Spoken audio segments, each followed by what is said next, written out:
I say to myself, well, as I'm getting older, I'm going to be leaving. What is it yet I have to do? What can I give? The motto is to live is to give, to share is to care, to love is the deity of all life. There are no beginnings and there are no ends. There's just now for ever and ever and ever. Go share that with your brothers and sisters. And that was outside of Vegas in the Valley of Fire that I got this whole mystical reality pushed in my face. I didn't know anything about anything other than how to get a buck in my pocket. Welcome to Living 4D with Paul Chek. Today's guests are Makasha and Katharine Roske. Since their destined meeting in the early 70s, Katharine and Makasha have been committed to cultivating a soul-centric culture which honors the sacredness of all life.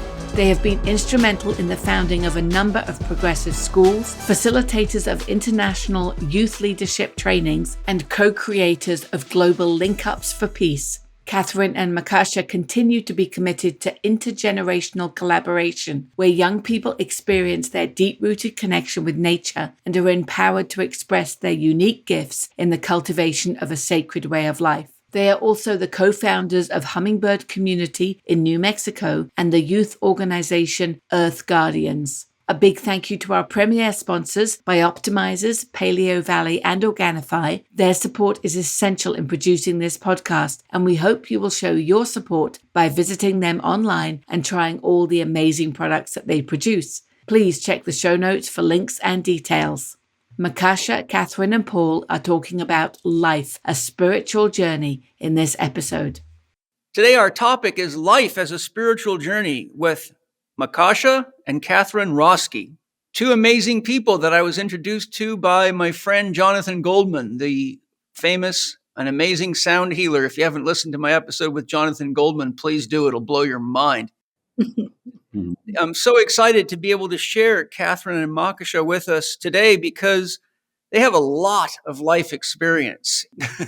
I read in Katharine and Makasha's bio that they have 8 children, 25 grandchildren, and 25 great-grandchildren. So that's a full-size Native American Indian tribe right there. So you guys, welcome. I'm really excited to be able to share you with all the guests. I've really enjoyed all our interactions with you guys, and I'm amazed at the life experience you bring to us today. Thank you, Paul. Thank you. We're excited, too, to dive in, see where we go. Well, I love reading your bios, and the introductory in your bio stated, this is Makasha, for 85 years, I've walked the medicine wheel expressing diverse archetypes. Through the journey of my life, I've been the fool, the father, mystic, entrepreneur, teacher, lover, healer, promoter, grandpa, wounded child, shaman, businessman, wild child, and Merlin. So to begin with, it would be lovely for you and Katharine to share an overview of your journey through life and share your dream, vision, mission, and values and how you develop the values that you live by today. So feel free to just take it wherever you want to go with that big question. And I love all those archetypes, Makasha. They're amazing. I share some of them with you. Yeah, I get that. It's quite a dance when you realize that you're traveling at the speed of peace, which is one of the... I like that. And there's the element of where do we stand in relationship to evolution from a larger perspective and what's happening on the ground in the development of what our soul calling leads us into. So it's been a journey of the fool, and we're doing a book right now on the journey of the fool. And these archetypes. Oh, I'd love to read that. Yeah, so we want to be able to share, I'm 85 going on 380.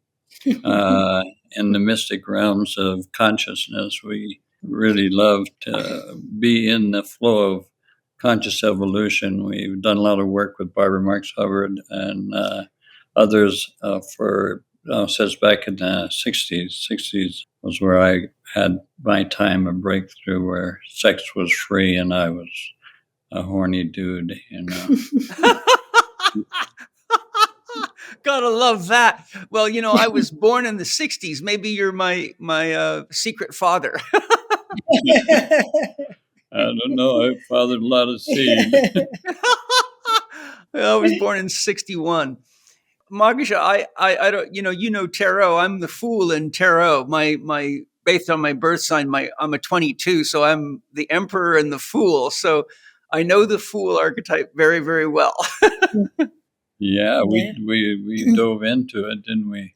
Together in a certain sense of conscious evolution of soul qualities, of coherent patterns that are a field now that we understand the field phenomena and how the field is really supporting the evolution of consciousness at a deep human form. I think Makasha should share a little bit more about what led him to his transformation from being a high roller in Las Vegas to let go of everything. I think you should share a little bit about that, then I'll enter the scene. Yeah, well, that's the fool. The fool was crazy enough to go through these mystical experiences that I had and started having. I didn't know what they were because I was just a street kid, a hustler, in my life, seventh grade education. So I didn't have much awareness of the intellectual realms or the material realms. And as this started to break down, I was producing my ex-wife show, Marilyn Kay show, and I started having these experiences that I eventually was called out to Red Rocks. This will be fun for just to share this little tidbit. Uh, I was sitting in one of the swank hotels in Vegas and sitting there and having a martini, and this guy comes up, full three-piece suit, and no, opposite. I was in the three-piece suit. He had a bag over his head, and he said, "May I sit down?" And I thought, "Oh, here's the hustle coming." And he started talking, and somehow he undressed me. Not in literal sense, but he knew how how he knew, I don't know, but he said when he left, he pulled out an envelope and handed it to me and said, "Go have a journey." And that's when I started getting into psychedelics. Awesome. And so where am I at? So then you went out to Death Valley. Yeah, I went off to Death Valley and got the download of. I was told to take my children out of school, their shame institutions, turn off the television, and they enculture children's lives. So that prompted me to a whole, release of that world, and I had a mystical experience that I was shown that we're all one. We're just in the illusion of separation, and that we have soul family. Well, where was the soul family where I went to? It was totally crazy until I got the mission at at that time. And you went to the Rainbow Festival, and then you created World Family. Yeah. It got to where I had to take my children out of school, so I did, and I hitchhiked from Santa Cruz up to Montana, over the mountains into Colorado, where the first Rainbow Festival was happening. So that's where I found my tribe, and we started World Family, which motto was nobody had to join because everybody belongs. Nice. And then I had these talks with some other part of my psyche and guiding me. So then just that kind of leads to where our paths joined. Oh, cool. Let's hear that. So when I was a senior at University of Colorado in Boulder, I was involved with helping to start a alternative elementary free school for elementary age kids based on the Summerhill method, which was all about following the passion of the child rather than imposing an outside educational format on them that oftentimes is very unengaging. Mm. And so it was all about like what's most alive and how do we nurture that. That's beautiful. And Makasha brought his two oldest. He had 3 children then, and was with a pregnant woman. So he brought his 2 oldest daughters to the school. It was called Misty Mountain in Boulder, and that's where we first met, where our paths joined. And for the next couple years, as good friends, we put on international festivals The biggest one being in Boulder in 1974 called World Invocation Day Festival, where a lot of people came to Boulder and there were spiritual leaders and, everything was rocking and rolling in Yeah. Boulder at that time. Naropa was starting and it was really such a rich creative time. And then people were linking up all around the world. So it was like the whole focus was how do we really unite our family, our world family, and synchronize our prayers and our thoughts so that we can create a better world. So that was 1974. We did another version in 75 and 76. So at that point we were good friends, but no intent for partnership, marriage, and children. And then I went off on a 3-month Vipassana retreat. And when I came back from that retreat, we ended up taking a trip together.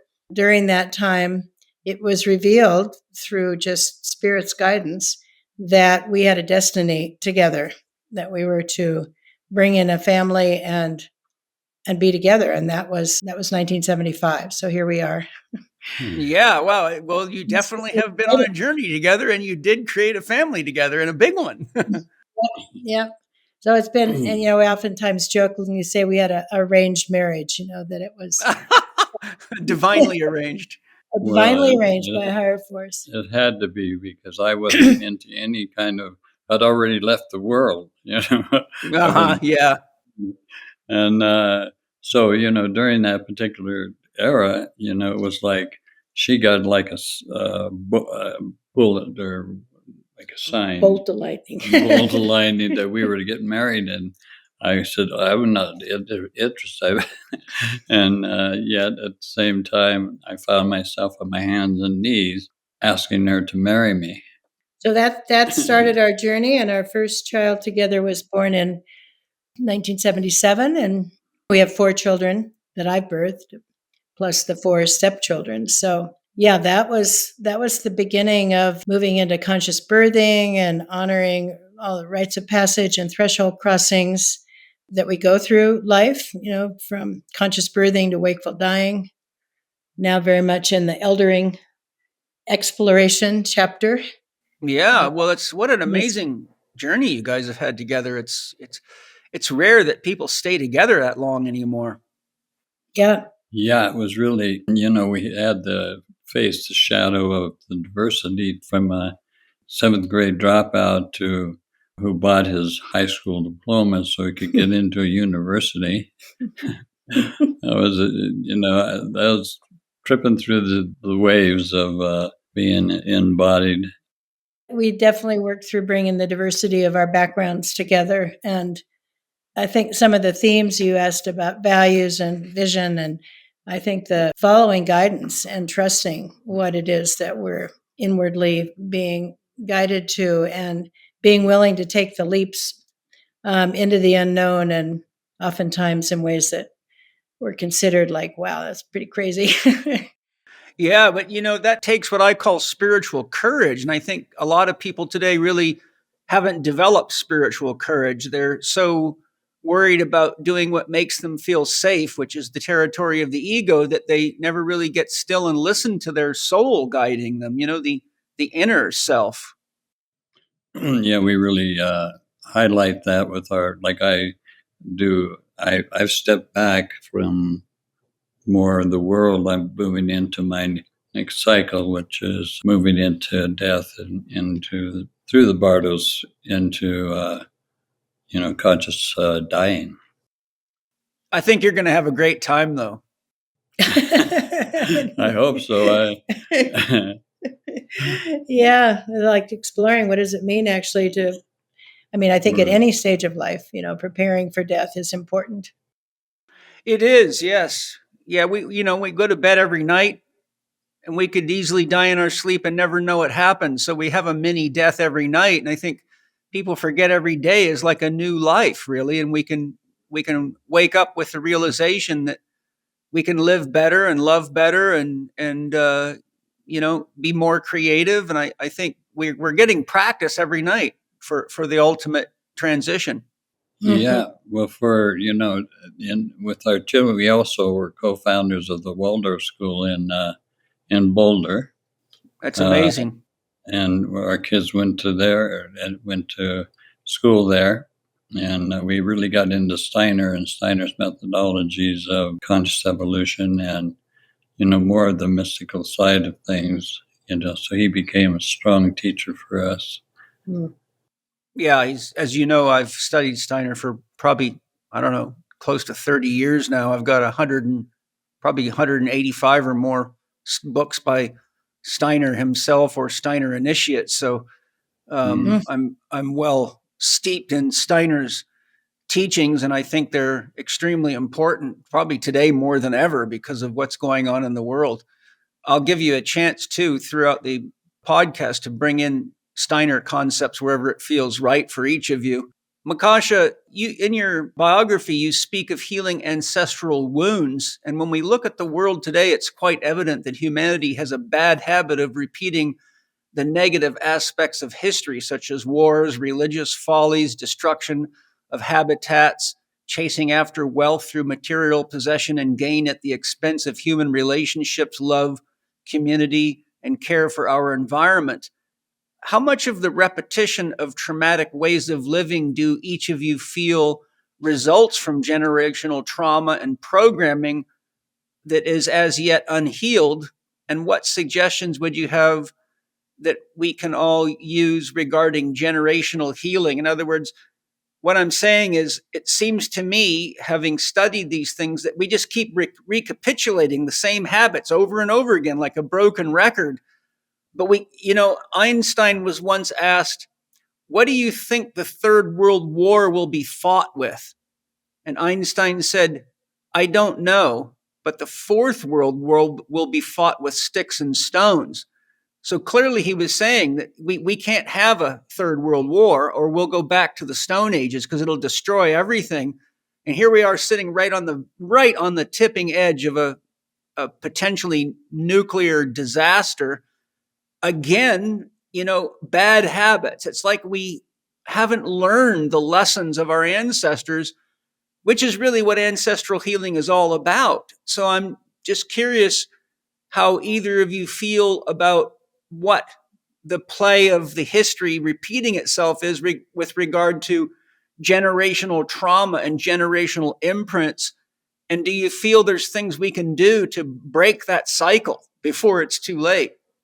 Yeah, well, I'll dive in here. This is actually an area that I'm more and more fascinated with, and people like Thomas Hubel and Gabor Mate, who are doing a lot of work with ancestral healing, both identifying how it's present with us in this moment, how we carry it forward, and then ways of healing it. And I think trauma work in our own individual lives, whether it be from childhood or, things that come from other lifetimes that are still like activated, through certain experiences. And I think for me, it's really important that we put attention to the healing of these traumas as they arise, even if we've all been traumatized to a certain degree.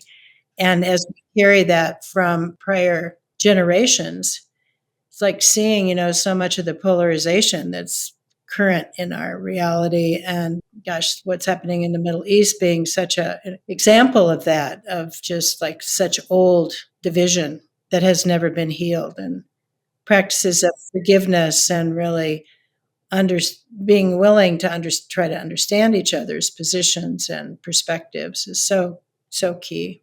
Makasha did a beautiful ceremony with our kids. I think that would be great to share.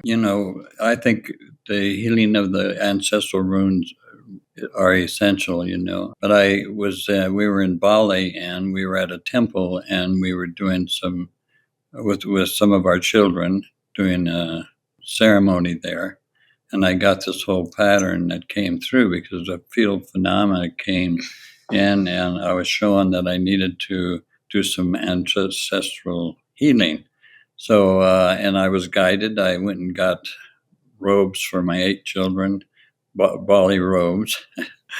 When I got back to Boulder, called them in, and we had a session where I was guided to kiss their feet Wash their feet. Wash their feet, tell them how much they've changed me, and put a robe over their necks. And it was just a profound, experience to be the Father, and the Father humbling himself in front of his creation. So it was like an imprint was removed. And since we have to I feel we have to do that healing in order to have the place where we have a coherent pattern that resolves a lot of the past karma, that we're dealing with. And so anyway, that's one. I've done it over the years. I've cut my hair to also release them, to give them a place where they can feel safe enough to be able to, follow a path of love. I think what was really key in that ceremony, and also in the prior one, when he cut his hair, he gave each child a braid. And my mother. Because he had hair about this length it is now. But it was all about asking for forgiveness for any actions and unconscious behaviors that he had done during his life, and as a father. And it was so powerful, just the humility of doing that. And I think humbling ourselves, and we all have acts that we maybe don't feel so good about. And if we can forgive ourselves and forgive one another, that's so core too to the healing. Hello to all of you. I just wanted to take a moment to say thank you all for joining me and helping make the world a better place for all living beings each day. I suspect most of you are aware that people are having a harder time sleeping than ever, and you may be one of them. As you can imagine, there are many reasons for this, but the turmoil in the world is surely enough to keep most people's adrenaline and cortisol running high, obstructing one's ability to get deep, restful sleep when it is needed most. But you don't want to lose sleep when parenting demands are high, jobs require alertness for performance and injury prevention, and the ultimate safety and security is your own health. There is no method of regeneration and vitalization more powerful than sleep. One of the challenges with many of the sleep aids I've tested is that they often include melatonin or ingredients that stimulate melatonin production specifically. Any such product has left me feeling jet-lagged upon waking and feeling as though my natural hormone rhythms have been disrupted, and I know many others have reported that to me as well. As is so often the case, Organifi comes to the rescue with an all-natural, non-melatonin-based sleep product. Organifi Sleep is a carefully crafted nighttime blend with a powerful blend of amino acids and organic herbs that promotes relaxation and facilitates a deeper, more restful sleep. A truly holistic solution for a rejuvenating and peaceful night's sleep. Organifi Sleep is easy to use. Just add it to water or any of your favorite nighttime beverages, stir, and drink for a beautiful, restful sleep. Wake up revitalized, energized, and ready to be your best in all that you do each day. To get your Organifi Sleep, go to organifi.com/CHEK20. That's Organifi.com/Chek20, CHEK20. To get your 20% off, use the promo code capital C, capital H, capital E, capital K, 20 for 20% off on checkout. Enjoy a deep, restful sleep with Organifi Sleep. Are there some things that anybody could do without having to hire a trauma therapist and go through an expensive process that you guys would recommend? I know, are you familiar with Mark Wu Lin's book, It Didn't Start With You? No. Oh, it's a beautiful, excellent book. He's an expert on intergenerational healing, and the book's all about how we carry the wounds from past generations in our family, and research showing that it's very real. And there's actually research now showing that we're influenced by as many as 21 generations behind us. And it's a lot of healing. Yeah. And Mark Wu Lin, when he wrote his book, he was very sure from his work with thousands of patients that it was 3 generations were very reliably strong.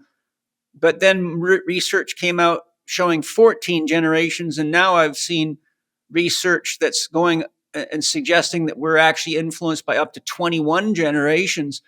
And that really lends itself to why the world keeps kind of going in this broken record type repeating behavior. As we continue to get traumatized, if we're not healing past generational trauma, then we just re-imprint the next generation. So they have to not only take the last generations behind us, but they got to take what's being loaded on them. And as anyone can get the book, It Didn't Start With You, because there's a series of questionnaires and steps for how to heal. And then Mark Wulin has his own center where he has professionals to do generational healing and family trauma healing.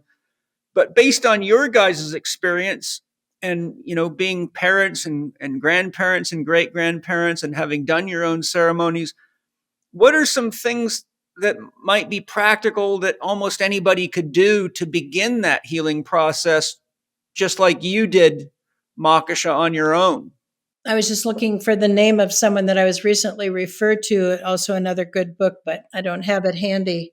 But, I think, Paul, like we've been talking about being able to forgive and move into humility. And it seems like, I feel because of the intimate relationship we have with our kids and the capacity to really speak honestly with one another and share our hurts and our, places. And if we move into any separation, to kind of move toward the healing of that separation. I think those are sort of the loving gestures that are just by the nature of them healing that trauma, whether it's past or current or how far back 21 generations it goes. Just the power of really truly loving one another and not, projecting and making wrong and all the things that create the separation and ultimately the wars.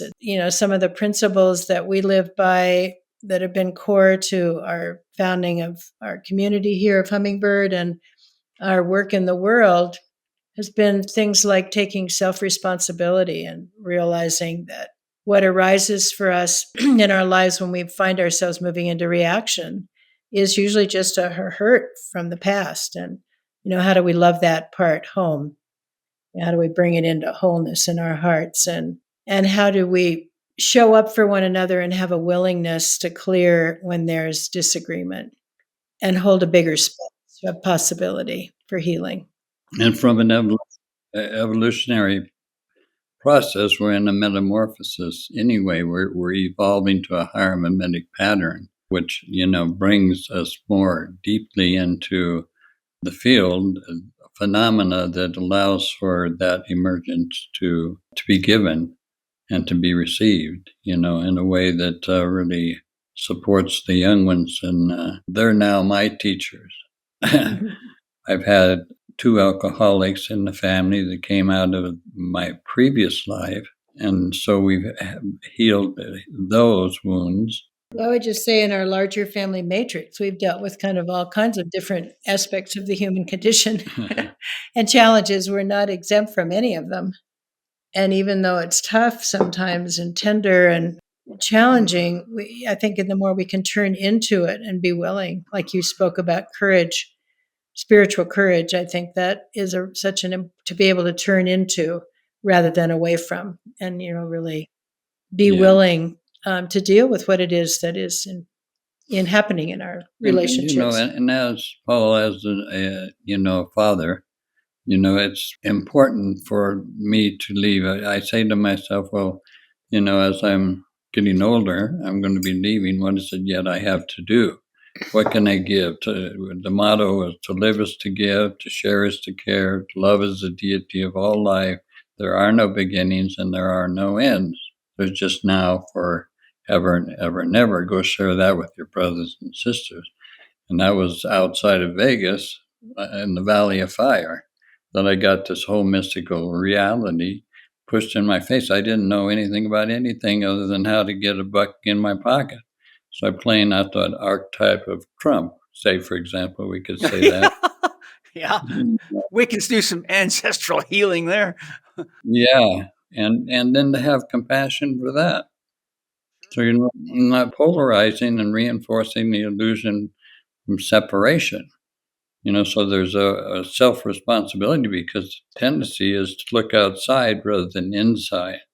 And when Steiner's doing Steiner's work, I had Arm and Lucifer and the Christ in the center, and I had this was on a vision quest, and everything came out from outside, came inside.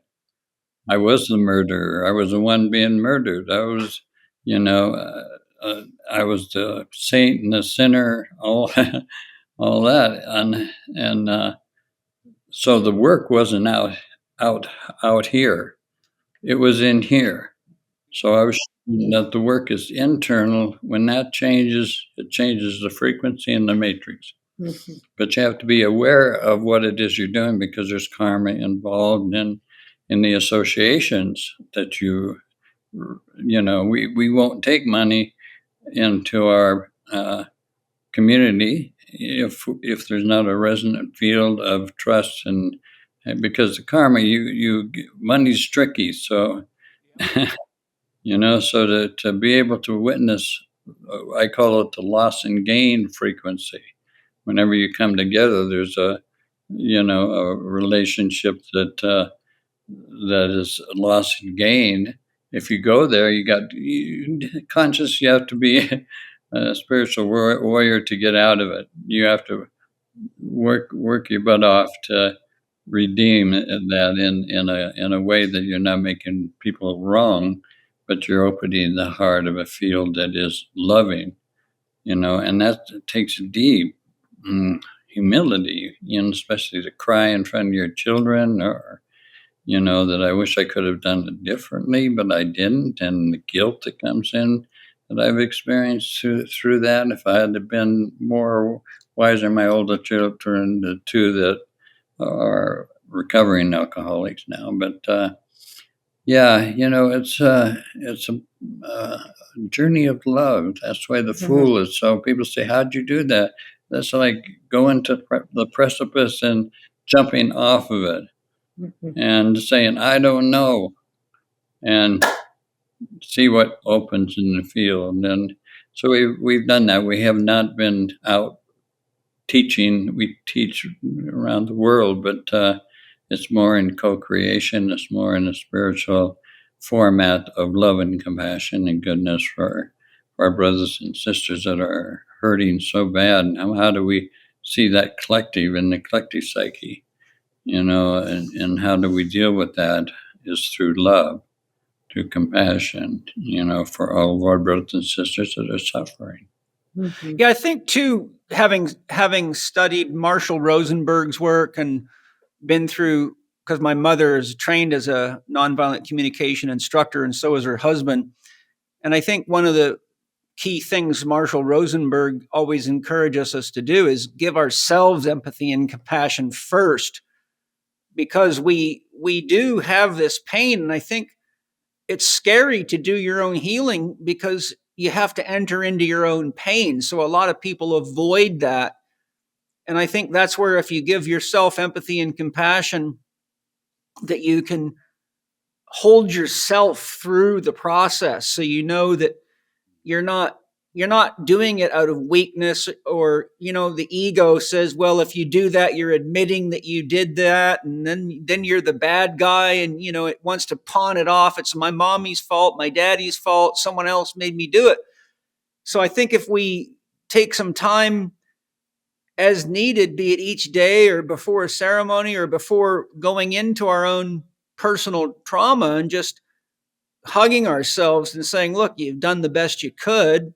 I'm wishing things were different, or I imagine you wish things were different. Yes, I do.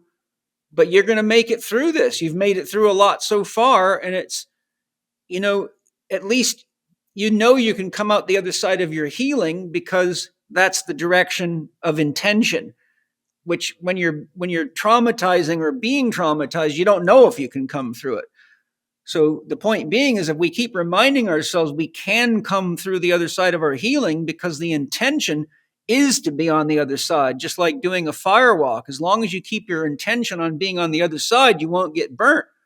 But if you stand in the middle of the fire and say, oh my God, I'm going to get burned, you're going to get burned. A couple things I wanted to just throw on the table from my own use clinically and with myself of Mark Wulin's training, so people have something they can do at home.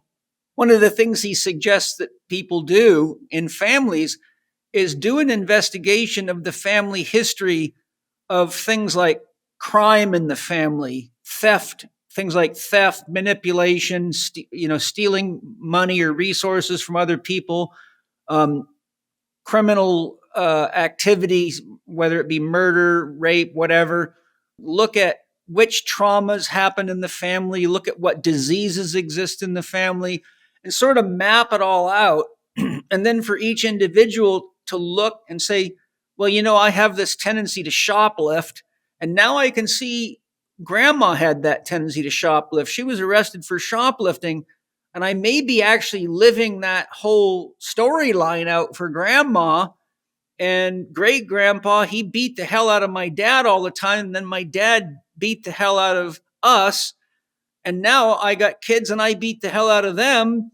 So once you see the map that you map out, you can then go to the soul from your own heart, even when they're passed over to the other side, and you can say, okay, great grandpa, or grandma, you had this real tendency to shoplift, and I have this tendency to shoplift, and I need you to take responsibility for healing that in yourself. So from this moment forward, I release myself from your tendency to shoplift, and I give you the responsibility to heal that in yourself, because you're not going to grow if I have to do that work for you. Now, I take responsibility for what I've done, but I need you to take responsibility for what you've done. So this is kind of your own ceremony. And so it brings this unconscious tendency into the consciousness, and you're making a spiritual contract with the other family members who have tendencies that you embody to take responsibility for their own stuff. And I've heard several stories from people that have done that about how it changed their life. And Mark Whelan told some mind-blowing stories on my podcast of things that happened when people did this kind of healing. The other thing that you touched on, Katharine, is the Native American family matrix, which I've been using for many, many years in my personal life and clinical practice. And for the listeners, it's not a hard thing to do. What I do is I do it for the whole Chek Institute staff, and I've done it for the family. But what you do is you can just I made them out of clay. I took clay and made each person a round emblem, and then I carved their name in with a stick or their initials, and then I put some kind of special pattern that came to me for them, be it a flower or a heart or a sunburst or something. And then you take a board and you make a big circle. So that might be the family that goes in the circle. You put yourself in the center if you're doing it.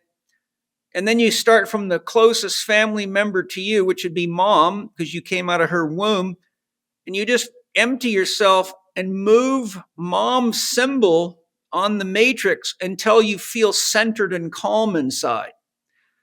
Then you take dad's symbol and you start close to you and you just move it and kind of let your soul, your inner self, guide you until you feel calm and centered inside. And you keep doing that for each family member. And what you'll find sometimes is all of a sudden the energy in you will get disturbed. So then you now have to reorient the pieces, because once you add, say, Uncle Bill in there, all of a sudden mom's energy gets distorted or dad's energy gets distorted. So you just keep working with the pieces until everybody in the family is inside the circle, but there's a sense of calmness, harmony, and being centered in yourself. And I've seen amazing things happen when I teach that to my patients, and other people that I've taught it to have said to me within days that all of a sudden heavy conflicts and battles between people just disappeared. All of a sudden they were hugging and talking to each other, and like magic happened. And I think a lot of that has to do with the power of loving intention, and working with symbols is very powerful. I won't go into all that because it'll be too much. But for me, you, Katharine, triggered me to bring that up because it's not a hard thing to do. And if you just search the internet for books on Native American Indian family matrix, I've got books in my library. That's how I learned to do it. And you can really feel it when you do that work.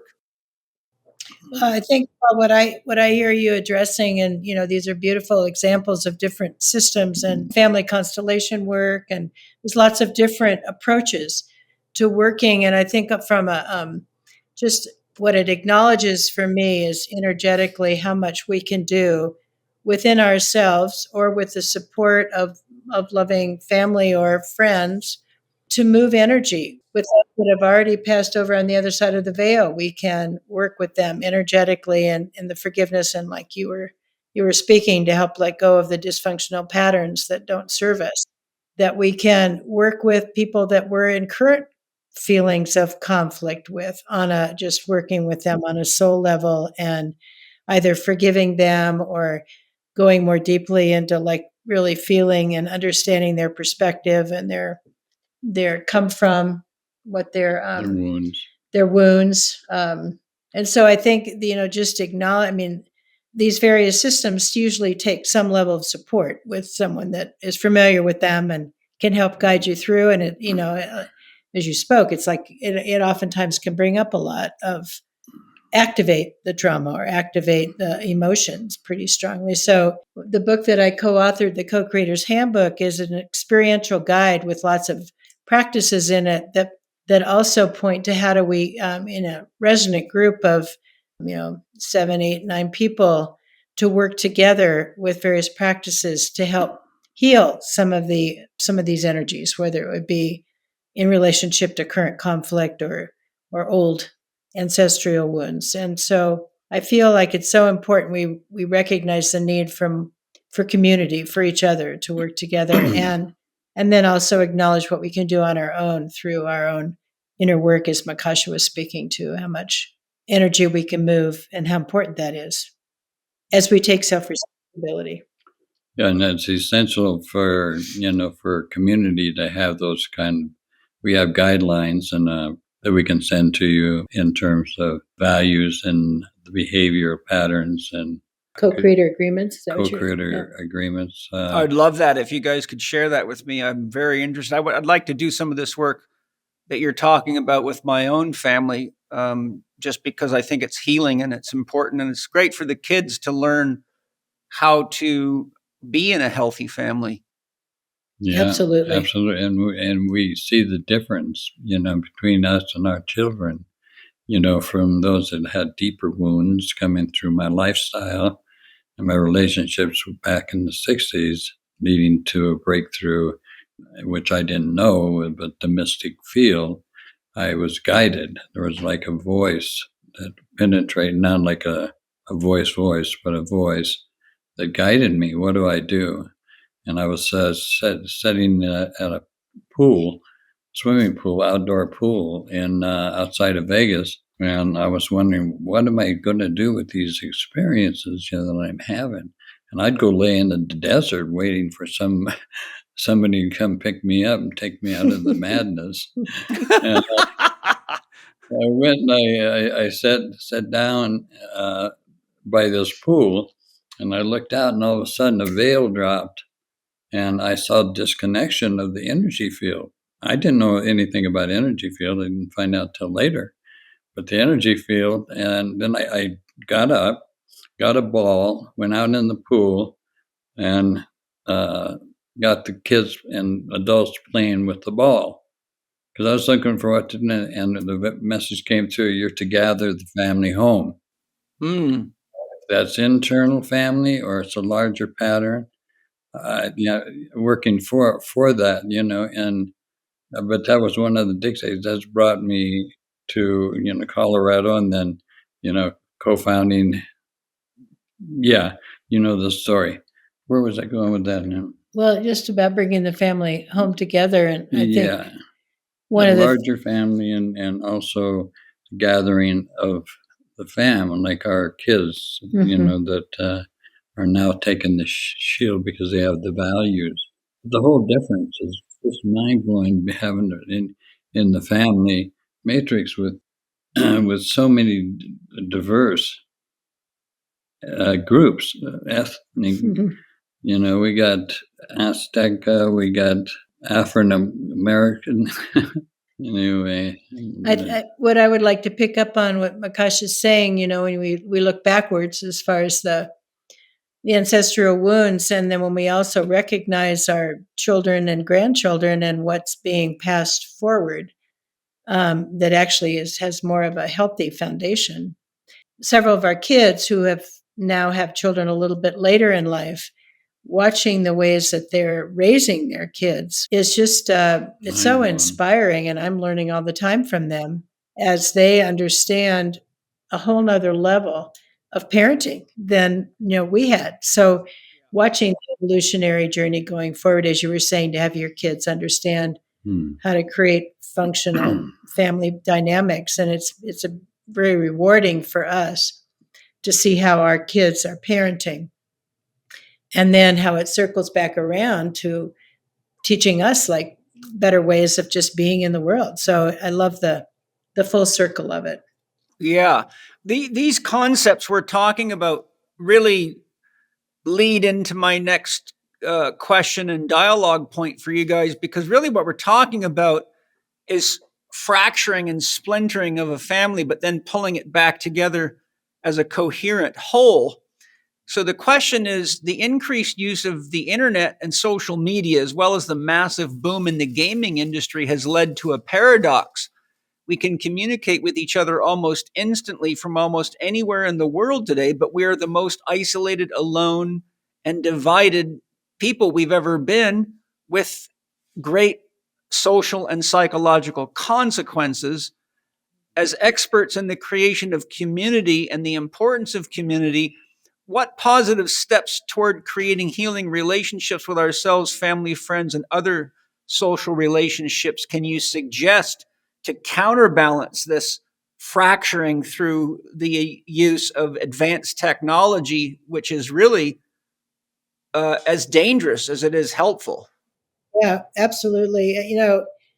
Part of our co-founding of the community of Hummingbird was really to be a place that we could bring young people out into nature. We call them the sun-eyed children of the marvelous dawn. Yeah. Out of the ethers comes to life, born in that. We could send that off to, because we have a whole passage. It's Sri Aurobindo's passage on the sun-eyed children of the marvelous dawn. Savitri, the book for the rite of the Mahabharata. So the evolution of consciousness, which was descent and ascent. So, those are more terms in metaphysical or our work with Steiner, with understanding, conscious evolution and repatterning.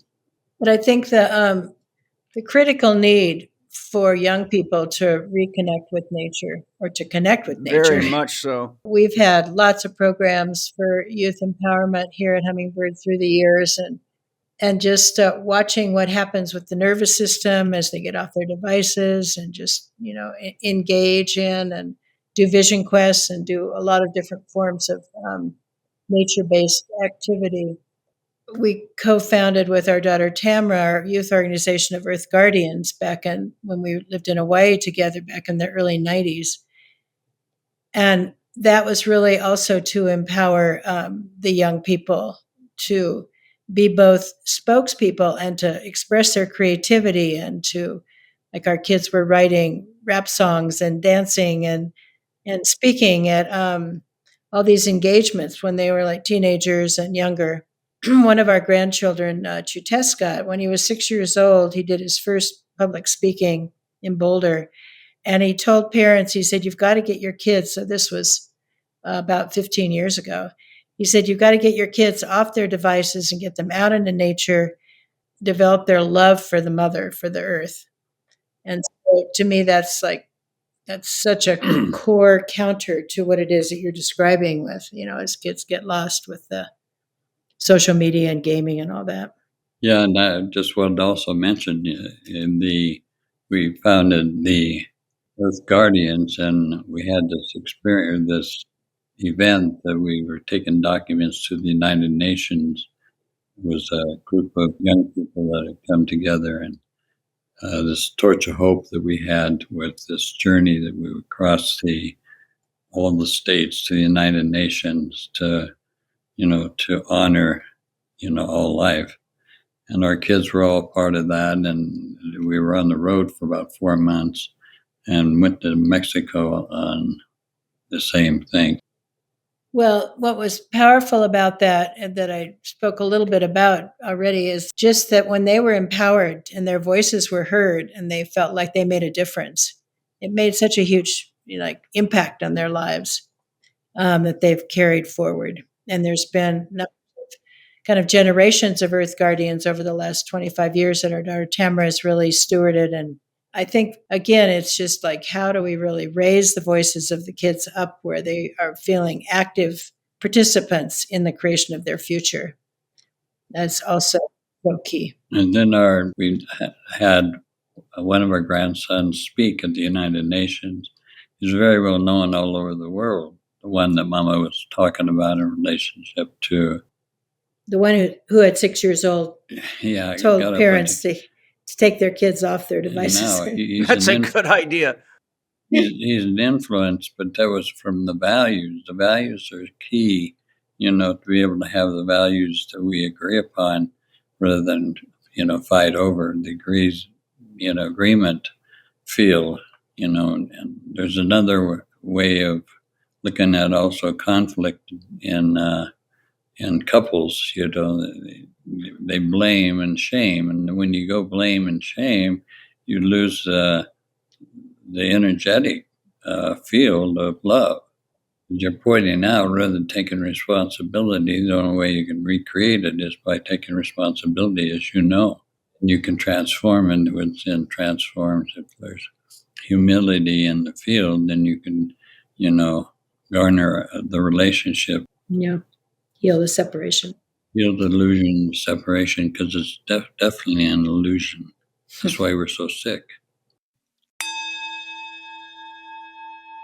Most anyone listening to my podcast is likely to be aware of the many health benefits of extra virgin olive oil. There are countless research papers on its benefits, and it can be used in smoothies, baking, cooking, as well as a nutritional aid and even on your skin for improved skin health. Unfortunately, a tiny fraction of the extra virgin olive oil used is made from authentic organic sources and can be toxic for your body due to residual pesticides. Additionally, the polyphenol content in olive oil degenerates over time or degrades.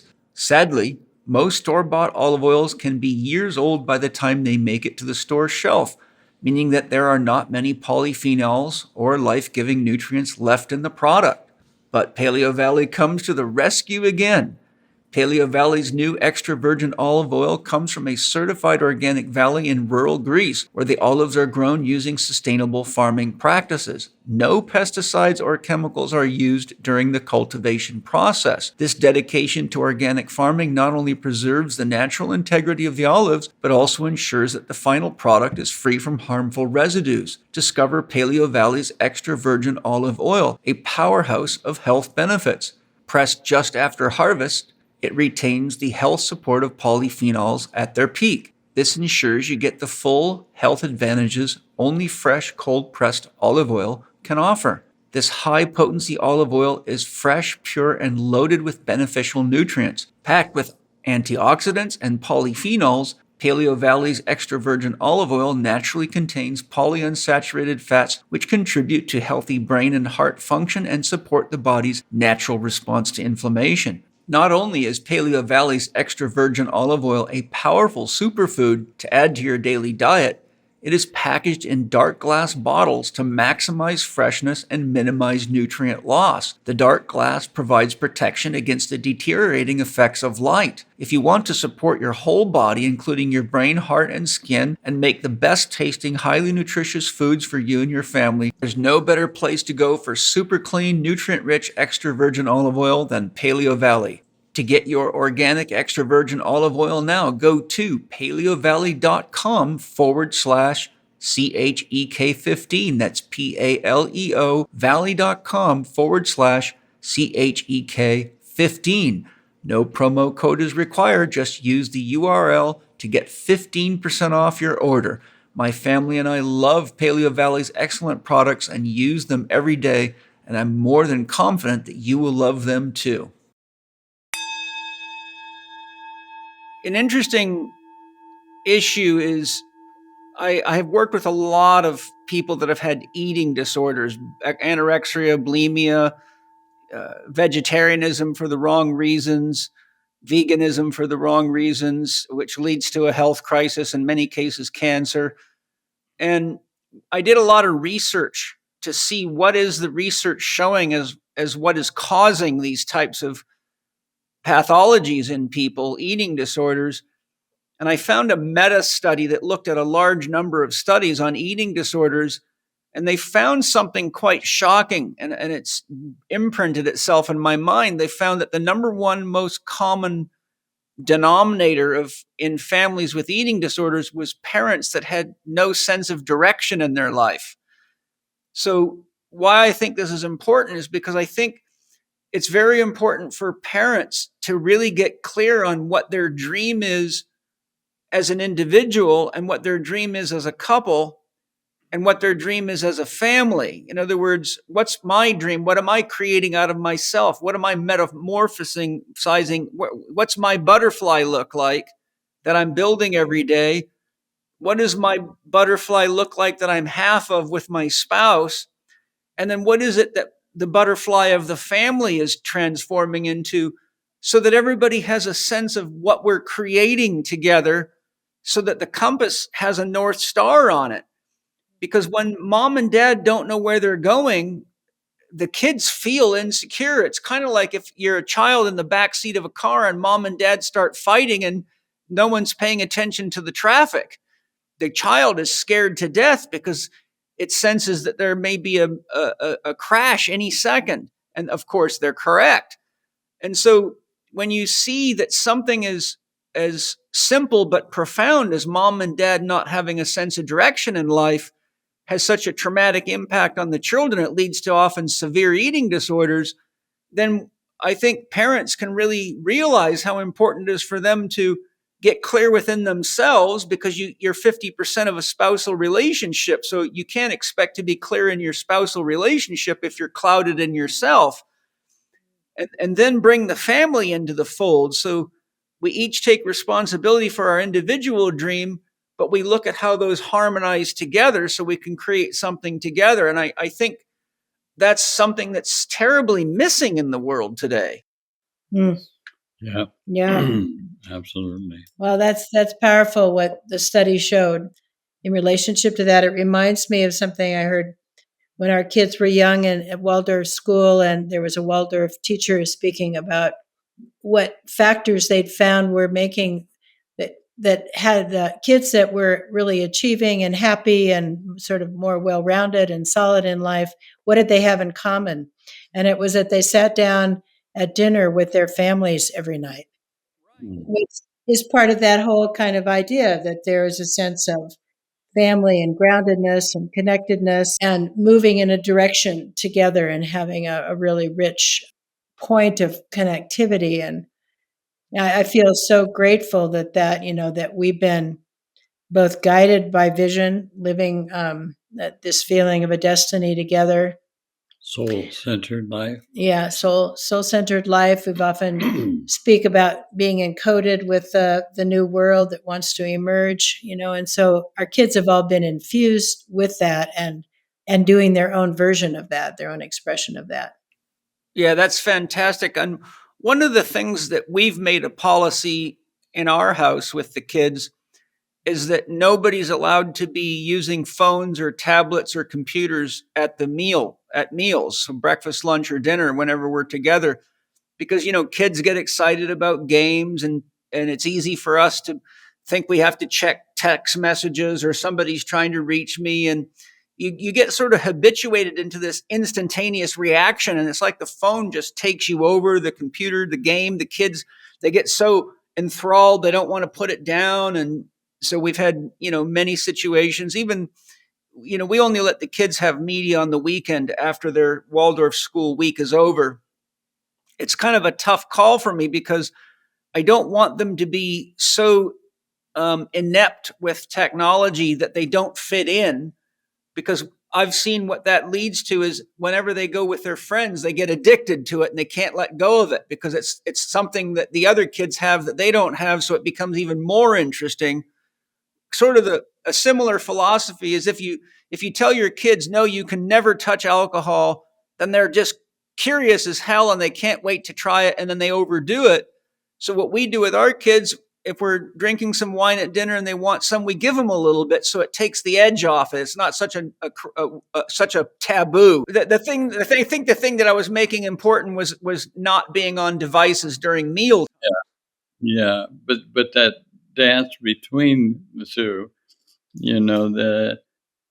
they can't have this here. We were macrobiotic for 10 years, and then we realized we were psychotic.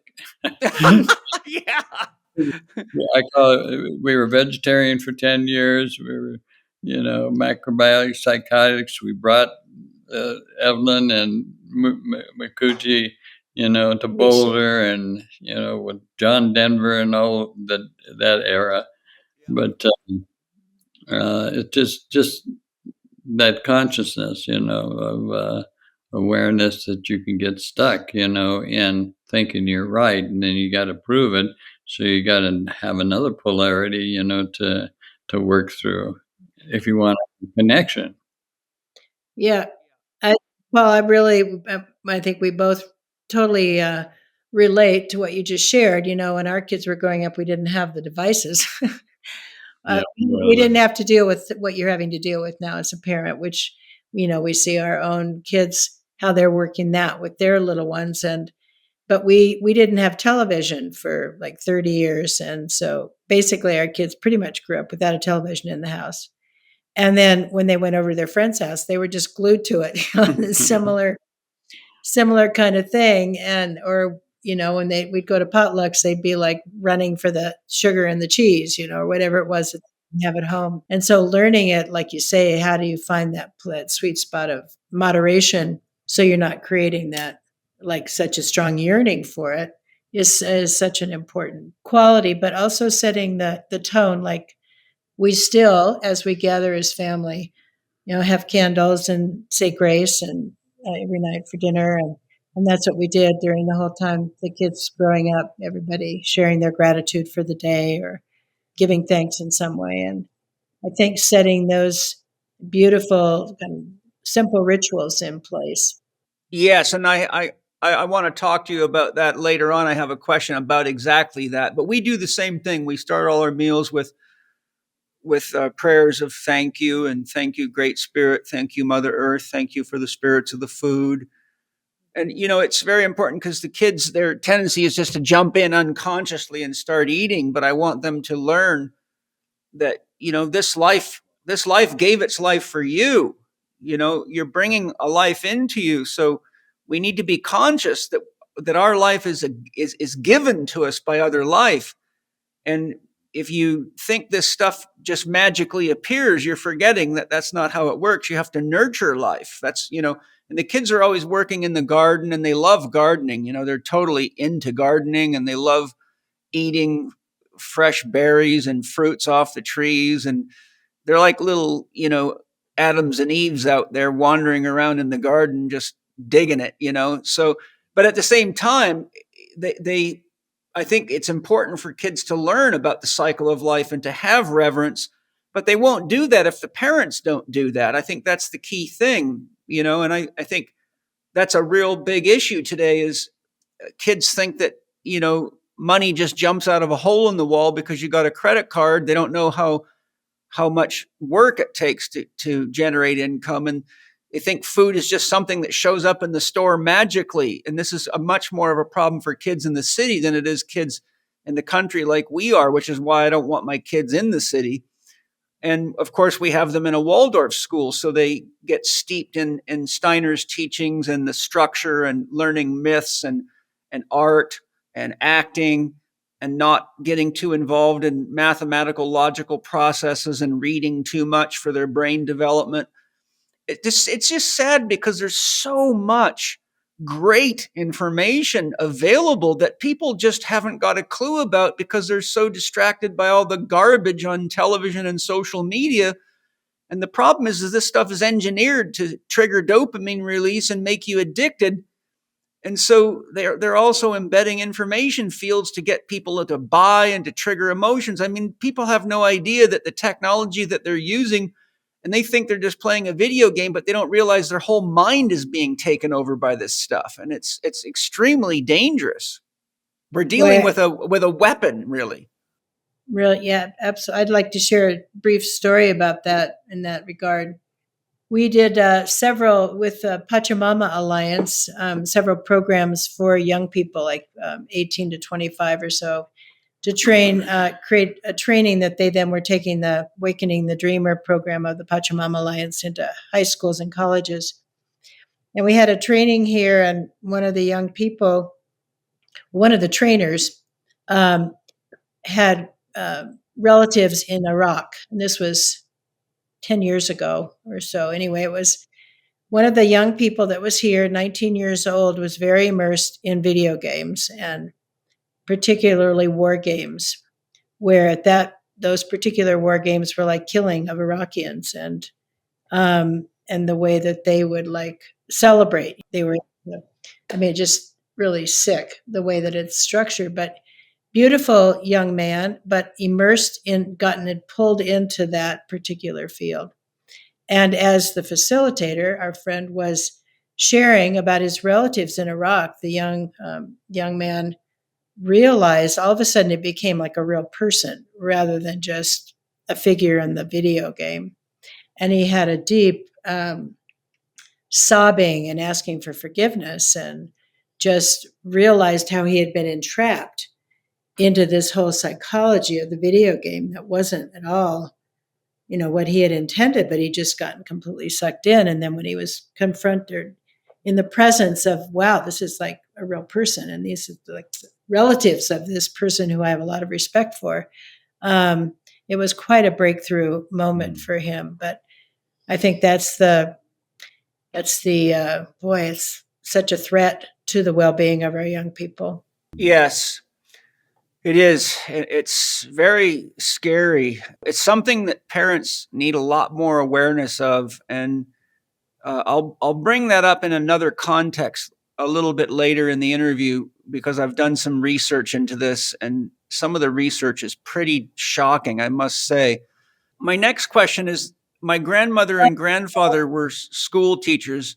In fact, my grandmother for probably, they were both school teachers for 35 years, and my grandmother was the highest ranking person in the Redondo Beach School District in Los Angeles area. I forgot what her title was, but she was the the boss of the whole district.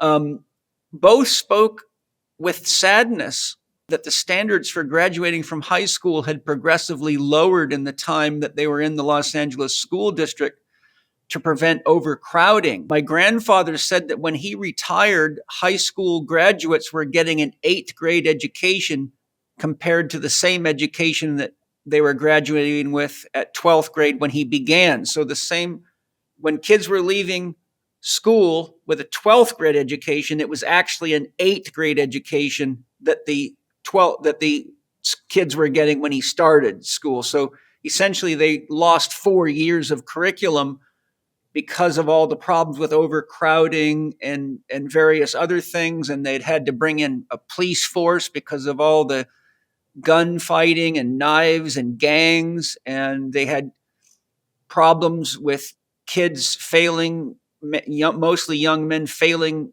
high school, oftentimes 3-4 times in a row. So there was 18, 19-year-old kids getting a lot of the girls pregnant. And they were both very sad because they watched the whole dismantling of the school system due to all these problems. So that's led to a tremendous degradation, which is not getting better. My son, I remember something very sad. When my son was in 9th or 10th grade in La Jolla University City High School, I was a consultant for the Chicago Bulls for quite some time, and they gave me a beautiful leather jacket, a Chicago Bulls jacket, and I gave it to him as a gift, and he was really excited. He was a big Bulls fan when he was a kid. He was a basketball player. And he came home from school, and he was carrying his jacket, and then I noticed he stopped wearing it. And I said, "How come you're not wearing your jacket anymore?" He said, "Dad, a gang came up to me and said, "Those are our colors. If we ever see you wearing that jacket again, we're going to kill you." And they were for real. And he said, these guys, they carry guns and knives and they'll kill me. He says, I can't wear that jacket to school. And I'm like, what in the hell is going on? It just shocked me. And he was so scared he had to go talk to the school policeman to let him know that he had had his life threatened because he was wearing that jacket. So he was too afraid to wear it ever again. Leading on with my question, you both have a background in Steiner's Waldorf education and other systems and education in general, and are parents and grandparents to many children. Can you share your thoughts in regard to the degradation of education and any suggestions for parents regarding how they can support their children in gaining an effective education in today's environment? Because I think when you consider that a lot of school teachers are burned out. I've talked to many school teachers that have tried to improve the curriculum, but they get shut down by the school board and they won't let them make changes. I've seen recent research, a lady named Zen Honeycutt, who started Moms Across America, went into schools all over the United States and then had the food sent to labs and tested, and they found extremely high levels of, I think she found 19 different pesticides, many at far, far higher than safe levels. They found that the food was extremely nutritionally deficient. She exposed that almost all public schools have contracted out their lunch programs to fast food organizations like Jack in the Box and McDonald's and other corporations. So not only are they getting malnourished, and she also said that a lot of schools have cut out their lunch programs, and a lot of them have gone to vegan lunches. And she did research and found that for many kids who come from impoverished families, it was the only chance they got to get any meat. Now they're being forced into these vegan diets. And research shows that vegan diets for children is very dangerous because it stunts their growth and development, stunts their brain development, and leads to all sorts of problems in the future. Autumn Smith, the founder of Paleo Valley, is right now producing a docu-series on exactly that. And some of the research she's unearthed on these exact issues is shocking. And so when you look at this and you guys have your background, the question is, with this reality we're facing, what tips can you give parents to help in some way enhance the education their children's getting, or what suggestions maybe do you have for things they can do with the kids, or concepts for maybe homeschooling? Anything that you could put on the table, I think, is important. Yeah, well, everything that you've shared, is just it's the But, systemic of what's happening in our culture, that there's so much that's falling apart, and it, for me and for us, I would say it's really it's part of like what is the collective. We say we're being called to hospice that which is dying, while we're also midwifing that which is being born, and there's a lot that's dying, a lot that's falling apart, and all systems, whether it's the medical system, we could go off on that in the same way as the education system, and of course the government, and the lack of trust. And I mean, so as things are breaking down, I think it's like to recognize that this is part of the evolution. you use the metaphor of the butterfly and the metamorphic process, and that more and more people are familiar with these days, of the caterpillar becoming the butterfly and how it goes into the collective soup and everything breaks down. And then there's a beautiful new butterfly that emerges. And we are in that process. And so in this transitional phase, I mean, you and your family and our family are blessed to be engaged in Waldorf education and have other opportunities living more rurally and all the benefits of that. I think, we've touched upon a lot of different points. I think, as you say, the more the parents can be grounded in their own vision of what they want to create, and then provide clarity and direction for their kids, provide good food. Doesn't have to be expensive food, but good, wholesome food that's free of additives and everything that you stand for, Paul, and of course your book's about. But it's hard if one has a number of jobs and has to rely upon fast food to feed the family, or doesn't have the education about the great, how important diet is and nutrition for the development of the brain and the child. Um, fortunately, there's some things arising in systems in schools where kids are planting gardens. We have friends that stewarded a whole initiative around that in LA and Chicago and different places where the kids were growing their own food and learning how to cook. And so those kind of opportunities, either coming into the school itself or into family and community, are so important. But yeah, it's a challenging time with all that we're having to navigate. How quickly everything's breaking down, and that which wants to emerge has to be uplifted as much as it can. Hi, everybody. Thank you for learning and growing with me and joining me on my podcast. A quick question for you. Do you know if you're getting enough magnesium? Because 4 out of 5 Americans aren't, and that's pretty much true worldwide. And that's a big problem because magnesium is involved in more than 600 biochemical reactions in your body. Today, I want to talk to you about the most common signs to look for that could indicate that you're magnesium deficient. Listen carefully to the end because there's a special offer happening, and this could be exactly what you need. So here we go on some of the common symptoms that indicate you might be magnesium deficient. Are you irritable or anxious? If you're not sure, ask your partner. Do you struggle with insomnia? Do you experience muscle cramps or twitches? Do you have high blood pressure? Are you constipated? Do you have a hard time falling asleep or getting a restful sleep? Do you feel more stressed than others that seem to be in the same or similar situations? Do you feel moody and wish your emotions were more stable? Do you feel you lack mental alertness? Do you feel you're at risk for osteoporosis and desire to build stronger bones? There are dozens of symptoms of magnesium deficiency, so these are just a few of the most common ones. Now, here's what most people don't know. Taking just any magnesium supplement won't solve your problem because most supplements use the cheapest kinds that your body simply can't absorb. That's why I personally recommend Magnesium Breakthrough. It's the only full-spectrum magnesium supplement with 7 unique forms of magnesium that your body can actually use and absorb.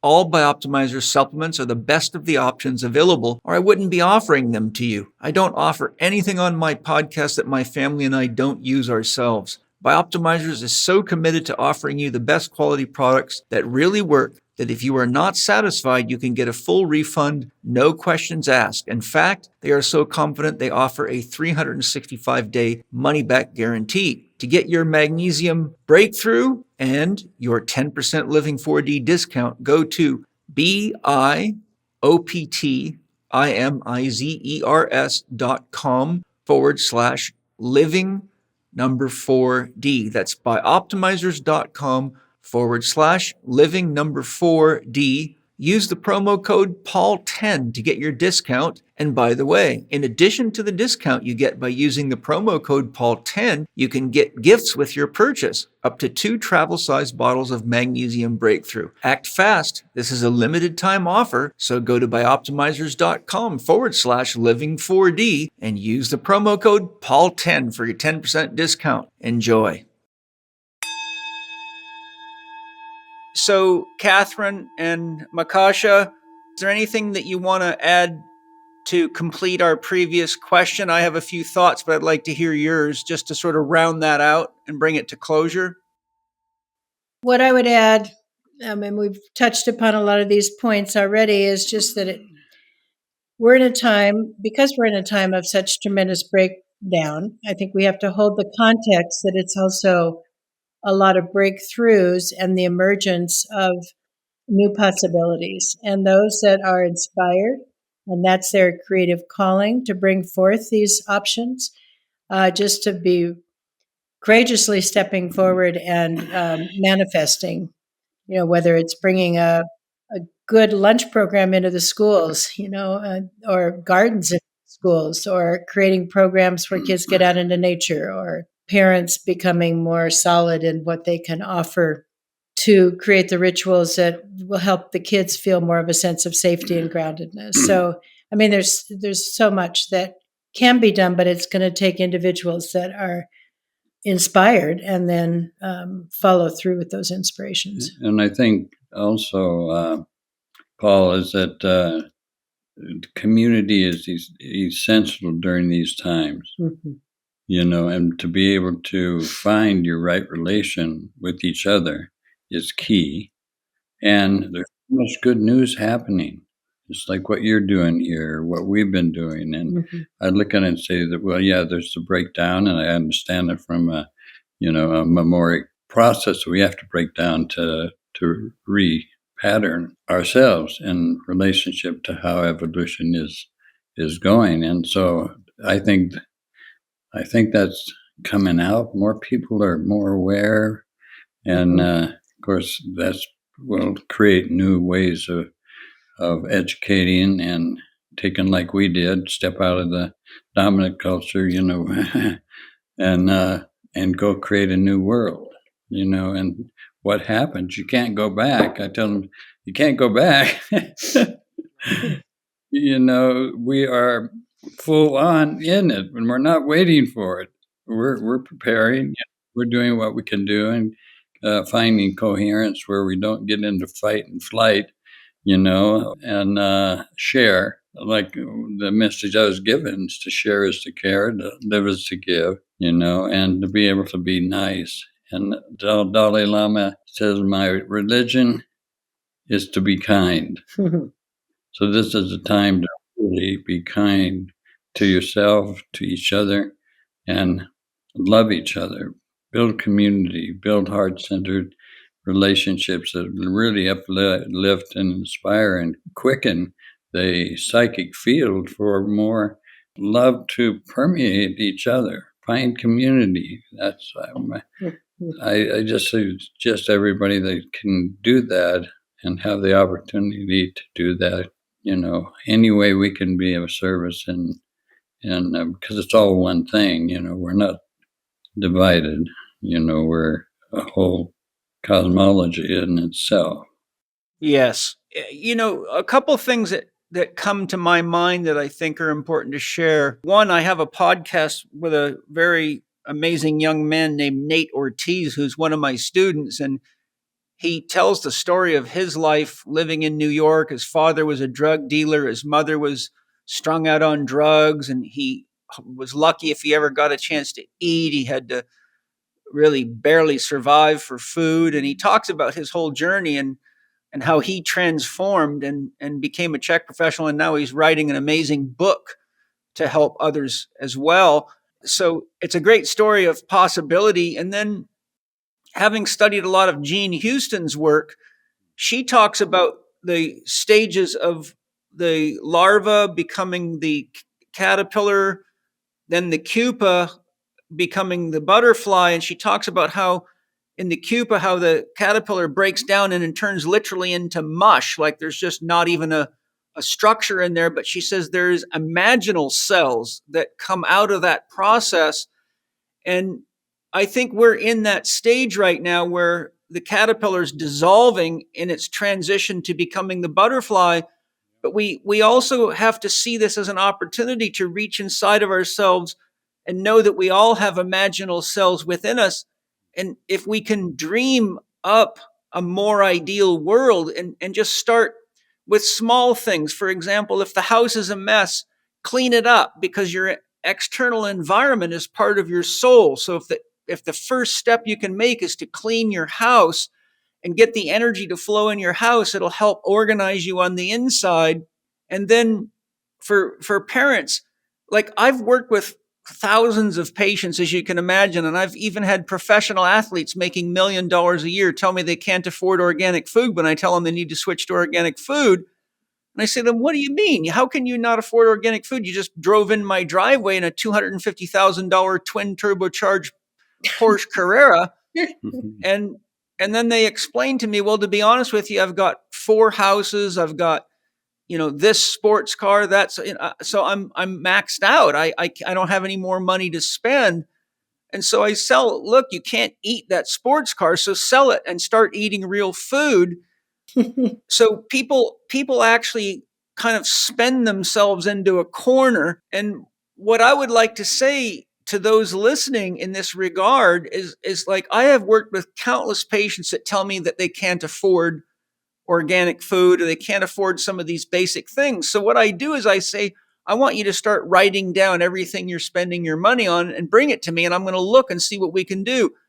And one of the most common things I found is that people were spending somewhere between $35 and $50 a week just on coffee at Starbucks. That's one of the most common things that came up. So I said, look, you're spending like almost $5.50 a cup for a caramelized latte, when if you just went and bought some organic coffee, made it at home, or even for that amount of money, you could buy a coffee maker and take it to work, and you would be saving a lot of money. And so what I try to encourage people to do is say, look, where am I spending money out of habit on things that I could do more cost effectively and with higher quality products, and just take a few minutes and do it myself.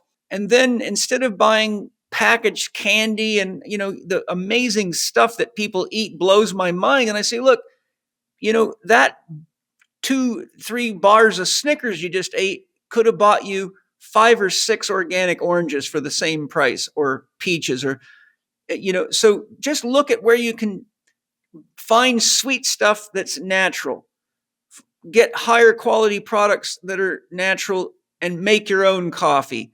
Instead of buying donuts, buy some organic flour and make a few donuts in an hour in the house, and get the kids involved. Like, our kids are always baking stuff. The nannies, the chef, that we're always teaching the kids how to bake, how to cook, how to make smoothies, how to peel fruit, how to process things, so that they're actually getting involved in the process and they learn. So it's not like they're always dependent upon somebody else to figure out how to feed them. If they're hungry, they know what to go do. They go outside and grab something off the tree, or go in the kitchen and grab something that's healthy, because we don't give them garbage options. Point being is, just small steps in the right direction makes a big difference. Having a vegetable wash, if you just take a couple tablespoons of apple cider and put it in a half a gallon of water, and you wash your fruit with that, that's a lot cheaper than most soap costs, and it's not toxic, and it cleans the fruit. My book, How to Eat, Move, and Be Healthy, has all sorts of this stuff in it. But the key point I'm trying to make is that if you actually sit down, look at where you're spending your money, looking what you're actually getting for it, and what you could buy that's healthy, and ways you could do things that are healthier for you, instead of depending on poison, toxic, junk, fast food. If you focus on getting enough sleep at night instead of watching junk television and video games, your brain will turn on and your creativity will come alive. So paradoxically, having worked with all these people, it's a lot of small things that add up to a crisis. And if you just say, which of these small things am I willing to change, you can make a difference. And I developed a formula to help people do this. I call it the 1-4-100 formula. If the best I can do is improve on one of my 4 doctors, Dr. Happiness, Dr. Diet, Dr. Quiet, or Dr. Movement, just 1% a day for 100 days, I will be 100% improved with that aspect of my life. And I think it's realistic that anybody can make a 1% improvement. It's a subjective step in the right direction, but if you just give yourself a little success and you realize, hey, today instead of drinking Starbucks coffee, I made my own, you feel that sense of accomplishment and reward. And little rewards and little accomplishments and little sense of satisfaction that you actually did something starts developing more agency. So people realize, hey, it's not that hard, I can do it. And I think people really need to have this mindset of small steps in the right direction, but have a dream for yourself and your family, so you know what direction you're stepping in and why you're doing it. And I think little things like that can make a big difference. Yeah, that's great. We learned in the macrobiotic cooking years ago that if someone had cancer, and then somebody was hired to cook for the cancer patient, and they end up going back, if the family matrix doesn't change, is what I'm saying. The habitual, I just do it myself, things I know that I shouldn't be doing. So it has to be not have to be, but a shift to a deeper understanding of the family matrix that's involved, needs their support.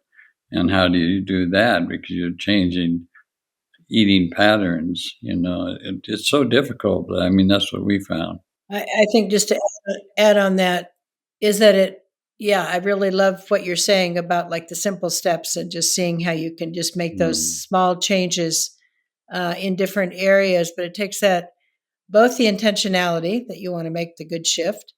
And then as Makasha is saying, like for the family unit to be aligned with that, whether it's just a marriage partner or with the kids or whatever, that everybody's kind of on board wanting to make that change. So he's saying like if somebody's gone to a clinic and gone through some great dietary changes and then they come back into the family matrix or their partnership where the old patterns are still in place, then it becomes very hard. So the whole system has to shift.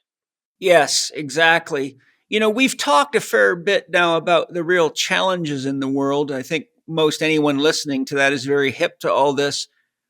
But for me, I've always found challenges actually present opportunities. Every time I've been injured as an athlete, most of the time the doctors didn't know what the hell was going on.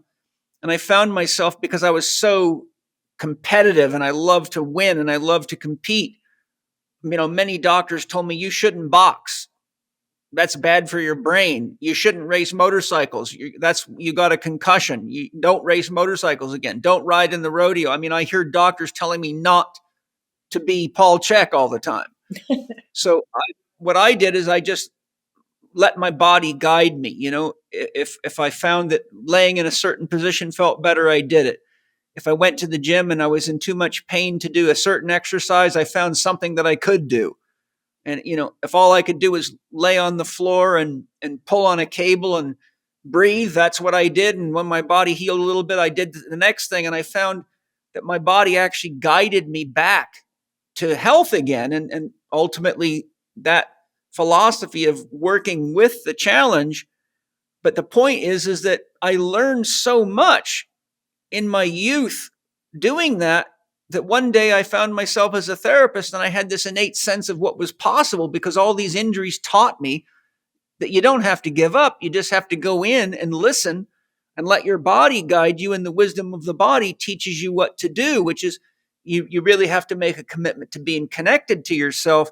Point being, every challenge is an opportunity. So what I'd love to hear from you guys is, looking at the world situation we're in, you could literally call it a world crisis and not be wrong.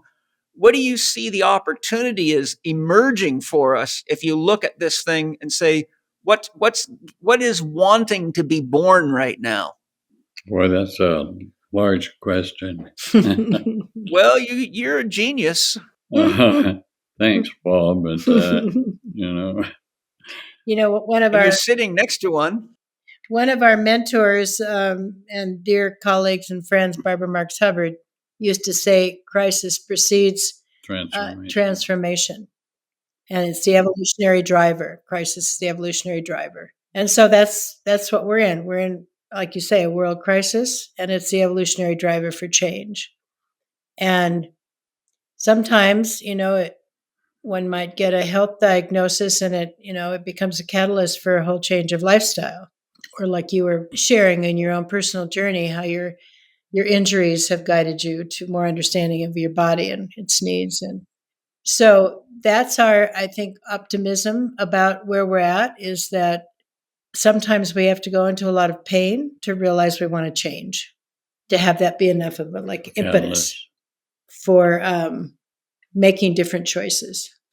And agreement fields, like you're saying, Paul, agreement fields are so essential to have that alignment with your spouses and how you function in a coherent way of serving the larger whole and being resilient enough to be a model, like what I'm hearing you're saying, to be a model and to make those choices and giving people ideas about how to do that is so essential to helping people.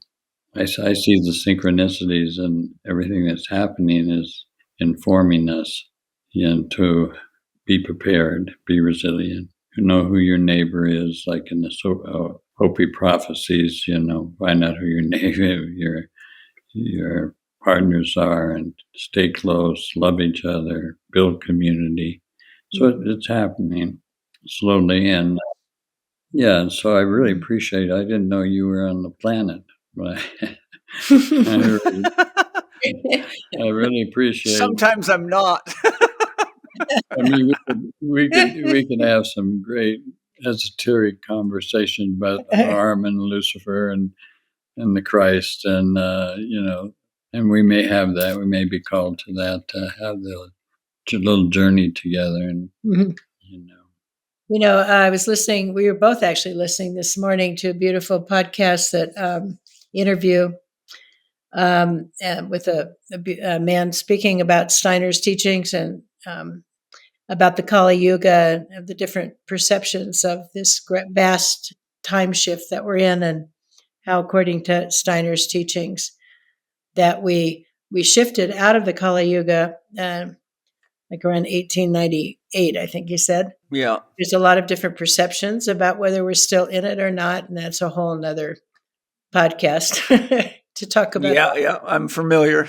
There's a lot of confusion about that. Yeah, but I think, the more we hold the context that we are in this great shift that's been referred to in prophecies, and that it is critical to make new choices, and that we come forth with a lot of courage, spiritual courage, as you spoke of earlier, and band together, as Makasha was talking about, to really allow, it's a deep level of trust within ourselves to allow for new possibilities to emerge. Yes, I think that's very true. I think the problem always points to the solution as well. If somebody's overweight, then we have to say, okay, what are the factors that led to being overweight? And then I say, okay, there's your solution. If you're eating junk food, eat better food. If you've got emotional trauma that hasn't been healed, such as a sexual trauma, so you're unconsciously wrapping yourself in fat to be unattractive so you don't have the likelihood of having to deal with another sexual trauma, then we have to heal the sexual trauma. In other words, the problem's always showing you the direction to get to the solution.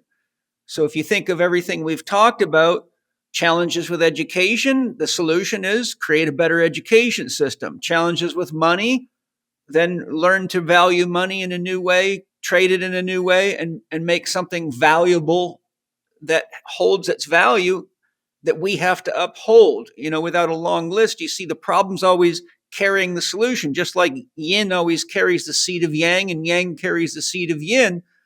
I think part of the healing is we have to sit still at a personal level, at a relationship level, boyfriend, girlfriend, husband, wife, as a family, as a business, and say, okay, what is it that we need? What is the challenges and what is it pointing us to, so we can actually be proactive instead of just repeatedly repeating the same behaviors and expecting a different result. Einstein said you can't expect a better result if you're using the same thinking that you were always using. I'm just paraphrasing his comment. I think the point I'm making is the challenge carries the solution in it, but you have to spend some time. Jung called this holding the tension of the opposites. Wait and don't take a drug. Sit with yourself. If you're anxious or nervous or depressed, be really present with yourself and get clear on what it is that's driving this predicament or situation. The alchemists call it cooking. You've got to cook in it for a while, but people are so quick to medicate and drug themselves that they don't actually spend time with the challenge and learn from it. And I think we've all got to take a little time to slow down, because really a culture, as Arnold Mindell says, is a bunch of people doing the same thing. So most of us, if we look at our personal challenges, are actually looking at aspects of personal challenges that millions of people have. Millions of people are working too much to compensate for spending too much. Millions of people are suffering from being unconscious about the importance of clean food and healthy soils. Millions of people are suffering from media addiction. So if we any one of us does the honest work of looking into ourselves to see what it is that's really stopping me from living and loving fully, and then embraces that, then we activate that imaginal cell, and we're changing it in the noosphere, the sphere of mind on this planet. We're feeding into the noosphere. So just like the 100th monkey all of a sudden starts washing potatoes all over the world because some monkey was doing it thousands of miles away, it enters the morphogenic field, or the mind of the earth, and we start resonating together. And I think instead of waiting for some miracle president or savior to come get us, or Jesus to return, we can be our own Christ. We can be our own creator. But the key point is realizing that whatever positive step you make yourself, you're automatically imprinting that into the global field. And there's research, for example, Rupert Sheldrake shows interesting research. I'll cite one of many of the research studies he did, but they did a study with high school and college students where they made up a new test that was quite hard to pass.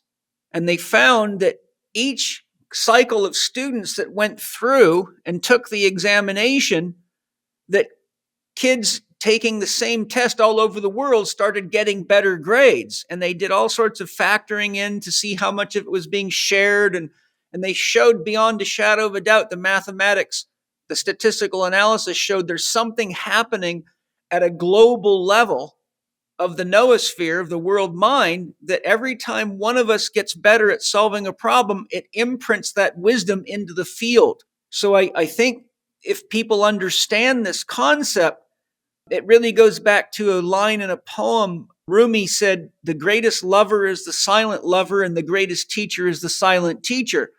What he means is the greatest lover is the silent lover means you don't have to say anything because your love is radiating around you everywhere you go, and it's influencing everybody else just by being in your presence.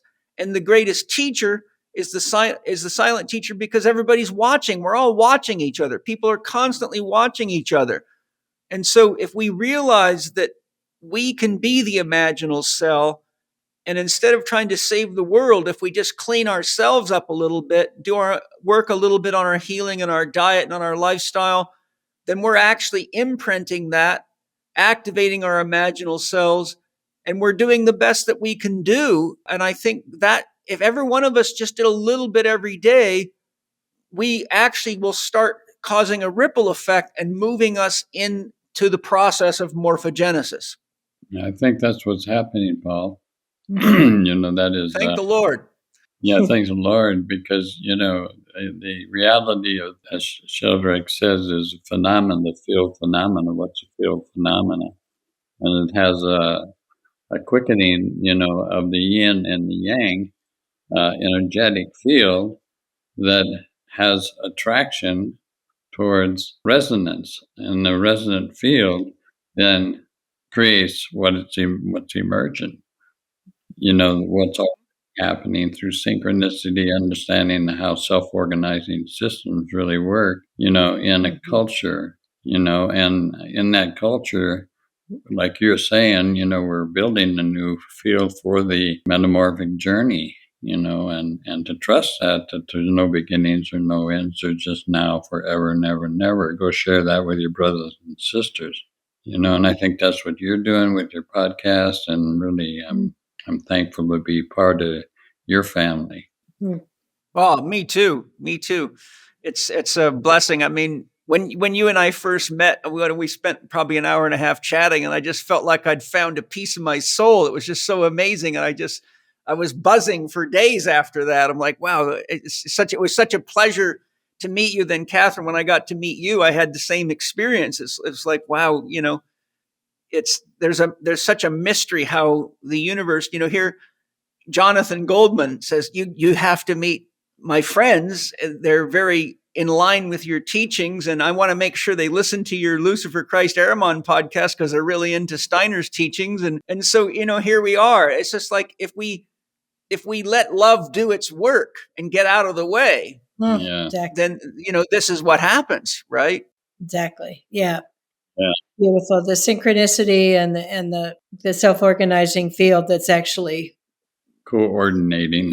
coordinating everything. You can look at that through many different dimensions, like money being one of the ones, that is influencing what's happening on the planet. Crypto money, this money. And it's like, I always call it, when I contract, I crucify Christ. When I open, I resurrect Christ. Yeah, that's a great way to look at it. I'm looking at the mirror. Well, what are you doing? Where are you making the decision from? But this gets into deeper conversation because I'm also writing a book on nonlinear economics. And we've lived our lives in that way of living in. First time I had a nonlinear experience was 1974, where a brother was meditating up in, a cousin actually, up in Montana, came down to the festival and said there was a woman at his place and had rented his geodesic dome. And she had this dream that she was to bring $10,000 down to the organizers of this spiritual festival. And when he handed it to me, I had an epiphany that there was another organizing field that was going on at that point. And we've lived our lives that where somebody has a dream, and so we're going to I want to write a book on that. Okay. And also the journey of the fool. We're writing production for that now. Is that whole art world, of craziness, from street kid hustler to high class pimp, Yeah. Being some wise man. I was the pinnacle of my family. I was successful, and I jumped out into the Joker and fooled them all. That's great. Yeah. Came home with long hair. My family, oh man, I had to go through such a process to release from the projection, that I should be a child of Christ, and I am in that higher sense. But to activate that love field and even hold all that in the right relation, And I don't know how much longer I got on the planet. It looks like I'll be here another 10 years. My kids say you can't leave until you get your shit together. That's so good. Well, just because you're not in the body doesn't mean you're not able to do the work and inspire people. I have too many experiences working with people on the other side. They tell me all sorts of interesting things. And my grandmother comes to visit me and tells me things. And I'll tell you a quick story. One time I was just falling asleep, and all of a sudden I felt somebody sit on the bed right on top of me. And I could feel the weight of the person. And I thought, my God, it scared the hell out of me because I sensed it wasn't Penny. And I kind of startled and it scared me. And I looked and there was nobody there. And I said to my soul, who's here? There's somebody here. I feel them. And my soul said, it's your grandmother. I'm like, oh my God. So I relaxed and turned on my clairvoyance. And sure enough, my grandmother had come to visit me. And she says, I come to see you all the time. I'm always around you. I'm always watching you. Yeah. So the point is, don't think that you have to go anywhere. You can hang out, but just be free of the burden of the biological vehicle. Yeah. Rebirth. Yeah. I'll be coming and looking for you, buddy. Catherine, you get a hold of me and I'll go find him and hang out with him.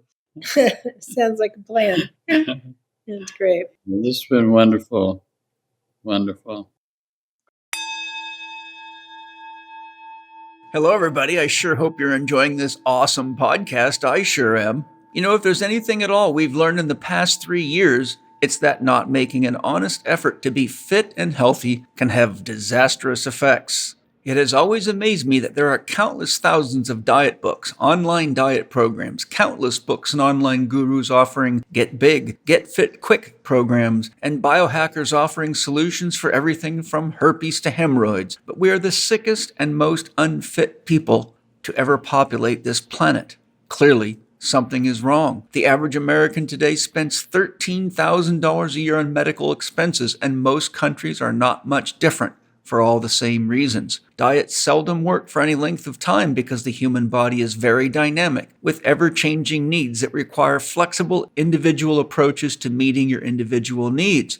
Our food and water supply is well known to be toxic, and most people don't realize that about 95% of the supplements sold are of low quality, are often oxidized from sitting in warehouses for long periods before reaching the customer, and are made from non-organic source products, often making your body more toxic, imbalanced, and stressed, which is no help at all. Exercise programs often don't get good results because people don't know how to determine what exercise their body needs to be balanced, and often over or under exercise. Additionally, eating if they are dieting and exercising but don't have the skills needed for effective mental emotional self-management, chances are good that they will have a hard time listening to their bodies and sticking to the best programs. It doesn't have to be that way.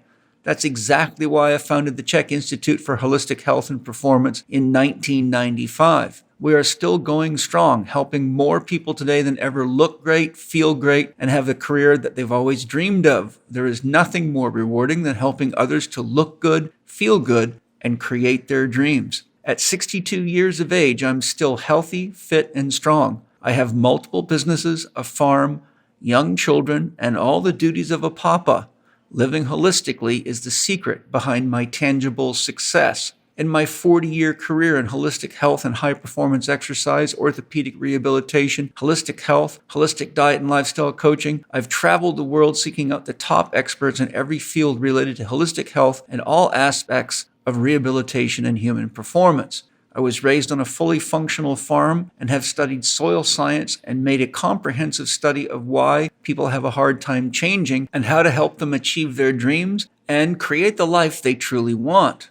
My life's work is synthesized in the Chek Academy, which offers excellent, practical, effective training for everyone. If you want to master your own health and well-being, are a serious athlete seeking optimal long-term performance and longevity, or are an exercise or healthcare professional wanting to master holistic health as an approach to helping people heal efficiently and effectively, the Chek Academy has tried and tested training that will support your dreams. If you are ready to achieve mastery of your health and performance, become the best in your field as an exercise or healthcare professional, and learn to address the whole person with genuine, tried and tested holistic approaches, the Chek Academy is for you.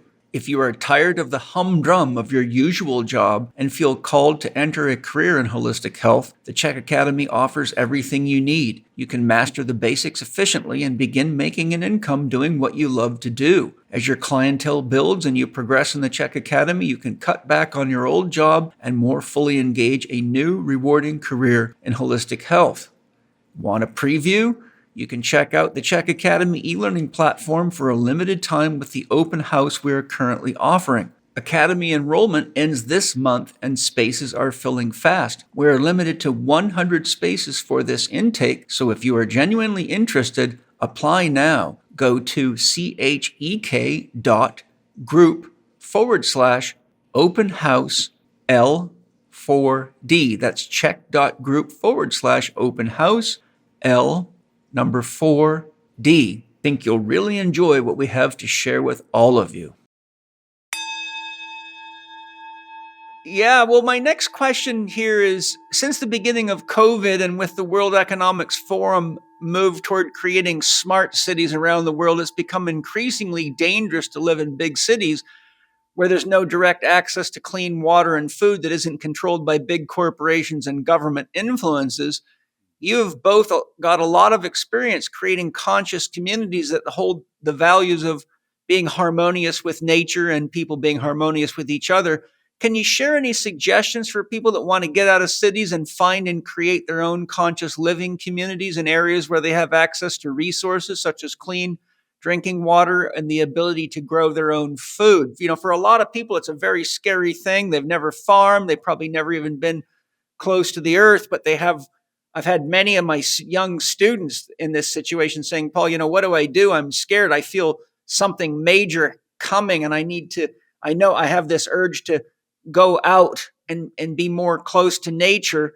So having built so many conscious communities, What tips could you give for people that sense this need to get out more connected to nature and don't know how to create a community, but really feel that that's an important thing to do, which I really think it is?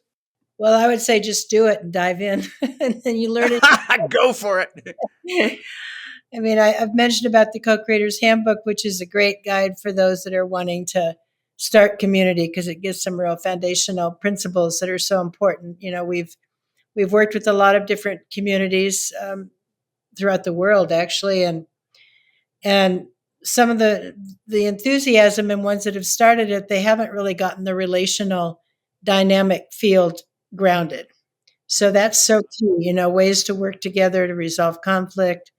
I've spoken about taking self-responsibility and not projecting, and moving up the scale from being a victim to, like, you know, really owning whatever it is that's in the presence in the field, whatever we're contributing to be able to take responsibility for it in a good way. Where do people find your Co-Creators Handbook? Is that something people can buy, or how do they get access to it? Well, yeah, they can get it from our livingcocreation.com website, livingcocreation.com. Great. Is it a purchase item? Is it a book that they buy? Book, yeah. Great. We don't have an ebook, but they can purchase the book. Great. It's supported a lot of communities, a lot of people that are doing just what you're saying, you know, heading out. And then, of course, all the other levels of learning of how to grow food and do all that. I think, you know, we've watched our son, who's here with us at Hummingbird. He's in his mid-40s, and he just dove in and just started doing stuff, you know, 25 years ago, and growing his own gardens and raising animals. And yeah, we learn as we grow, and it's a great experiment. And I think I think to follow that impulse and that guidance you were saying, you know, some of your young students feeling like, you know, we feel something coming and we want to get out of the cities. And I think that's a common experience. And I just encourage them to go for it. Yeah, well, I do. I really do. Two of our assistants, Kirsty, the girl that manages my social media, and Michael, who helped us run workshops and was our teacher to our kids, and both of them were teachers to our kids. But they really felt this urge, and they went to visit some friends in Toronto, and they happened through a series of connections to meet someone that owns a large organic farm. And the lady that owned it invited them to come live there and work on the farm. So Kirsty's still managing my social media, but they immigrated to Canada, and now they're living on a big farm, and they're happy as clams, you know? So Yeah. Using our imagination and opening our heart and asking Great Spirit for support, and then being aware of opportunities and looking for them, you know, go to, you know, farming websites or collectives that are already doing this. But, you know, I think wherever there's a will, there's a way. And I think our souls always guide us if we just hold still and get real clear on what we want. I think a lot of people's fear stops them from their listening process. Yeah. Yeah. Absolutely. I mean, that's the way we've lived our life, totally in that way. And I can't recommend it more highly in terms of how compelling it is, and what a great adventure, and feeling like we're on course. You know, this is like, Or Dharma. yeah, following our destiny. Yeah. Where we're going, according to Steiner and Aurobindo, and, you know, this change, we have to recognize that we're in the deep metamorphic journey, and we want to do it with those that we're guided for co-creation, because you can't, you know, unless you can co-create, you know, you can't have a relationship that's going to be sustainable, because the bottom will fall out of it. But to be able to really know when the right relation comes in, and what that means in terms of motive or whatever. Mm-hmm. Yeah, it's a real growth opportunity on many levels. My next topic of discussion, I think, is very, very important. It's about ritual and ceremony. As we've departed from nature in native ways, we've lost touch with both healthy rituals and important ceremonies that keep us grounded, bonded, and in a healthy relationship with our environment. Could you share your thoughts in this regard? And I'd also be interested to hear where you feel plant medicines such as mushrooms and ayahuasca tea ceremonies and related sacred medicines fit into healthy rituals. ceremony and rituals are core to our being, and mine particular is a passion, I'd say. Great. Back in the late 90s, started a program in Boulder with two other beautiful women called Path of the Ceremonial Arts for Women. And so I've been very immersed in that. And I think that, creating simple rituals, like we talked about saying grace before a meal, those kind of, or honoring today's the full moon and having just a moment out on the earth, or honoring the cosmos and tuning in and being in tune with the cycles of nature, I think is so important. And while we're on this, I just want to weave in, we've done through the years many different potent events that have been global in terms of connecting people at sacred sites and being, doing ceremonies that honor the earth, that honor each other, that allow us to deepen in our connection with all sentient beings.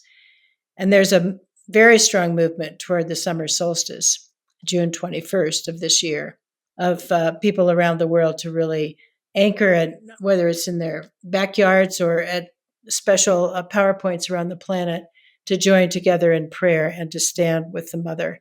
So I just wanted to plant that seed in terms of collective ceremonies and studies that have been done of how, even we were very involved in harmonic convergence back in 1987, and studies that came out of that of how that affected the collective morphogenetic field and the noosphere, as you're speaking of. So this is another very strong opportunity, and the indigenous elders from many tribes are really calling for people to gather at that time. Are there any websites, Katharine, where people can find out about these types of large ceremonies going around the world that people can participate in? We could send you some information on that. And, it's a real emergent initiative. Good. I'll put it in the show notes. Okay, great. Yeah, I'll send you a couple places that people could go. I mean, there's no coordinating body for it right now, but it's more the recognition and the invitation of the importance of it. And we'll send you over Humanity Rising, Jim Garrison's beautiful work that he's done over the last 3-4 years of really addressing various topics, brought together a number of elders and spoke about the Kogi elders' prophecy and invitation that came out just in December. So, yeah, we'll send that all to you. And I'll just complete and then let Makasha add in here whatever is in relationship to tea ceremony. And our son and daughter-in-law who live in Australia are quite into doing tea ceremonies. They do it every day, sometimes twice a day. And we've participated with them, and it's such a beautiful grounding ceremony that I think a lot of, especially young people, are being drawn to. I mean, certainly culturally it's been done for centuries, but. Are you talking about tea or ayahuasca, the psychedelic tea? Well, I was talking about just tea ceremony, not regular tea. Yeah. I was going to say tea, ayahuasca twice a day. That takes a pretty good set of kahunas. That'd be a little much. And in relationship to mushrooms, I think that they're really, any of them can be really beneficial, but done in the right environment with the right guides, because I think that also can be quite detrimental if done in a party ceremonies and opening the astral body. And that's what I was going to say. Yeah, I did a very comprehensive podcast with a real shaman named Hamilton Souther, and we put together what's called Plant Medicine Essentials, and it's basically a 4+ hour user's guide. It was very popular. I think it was my 4th or 5th most listened to podcast in 2023. But we went into everything you need to know about how to do it right, how to do it, what happens if you do it wrong, what is doing it wrong, how do you select a good guide. And he has his own center, I believe, in Peru, and he has a school there, and he trains shaman, and he runs professional ceremonies. So I wanted to get him out in the open more so people knew there was a safe place to go and learn to do it professionally and get guided professionally. But I was curious because you both have experience with these things. So there's so many people doing it now. It's kind of in vogue, but whenever things start becoming in vogue, the sacredness of them disappears. And that's what concerns me. Yeah, I think you're right on. I know that I've had journeys, over the years that were spontaneous. And where somebody was guided and in the big hotel and handed me this. That was induced a medicine. I didn't know what it was other than I was guided to do it in Valley of Fire. And then that opened up a whole another place in my psyche that there was something else going on here. It was so interesting because all of my stuff, when I was going through the rebirth experience, my alcohol consumptions and everything just dropped. And I was like in this journey and haven't turned around. Been in it for all these years, met my honey after so many years, and still here, like Ram Dass says, I'm still here, Yeah, well, that might have been an angel that handed you that envelope. I think so. I think so, I never heard from him again or anything, but I don't know what medicine it was, but boy, it kicked my booty. And He's very trusting. Yeah, he sure is. Hitchhiking with 3 kids and a pregnant woman up from Santa Cruz to Colorado, and because there was a return of the white buffalo, and I was born in Montana, and anyway, we hitchhiked there, caught a train from Montana to Colorado and over the mountains here into the place. 10,000 people gathered at that particular time. So it was really a convergence of souls coming together. Well, that's great. You've lived a full life. So, it's if a person passes on without having lived, it's probably a scary experience, but you've certainly added a lot to the collective of the world. So, you should be proud of yourself because, I tell people all the time, the only thing you can take with you when you die is what you've become. Money doesn't go, belongings doesn't go, ego doesn't even go. It's the wisdom that you've created. And so when you leave Makasha, you're going to just be a huge star full of wisdom shining on all of us. Well, thank you. Absolutely. That's so right on. Yeah, beautiful image. Yeah. Totally. I'm going to go stand outside and look up in the sky and say, you're here, baby. I love you. Well, I'll tell you we're right in the middle of something you might be interested in.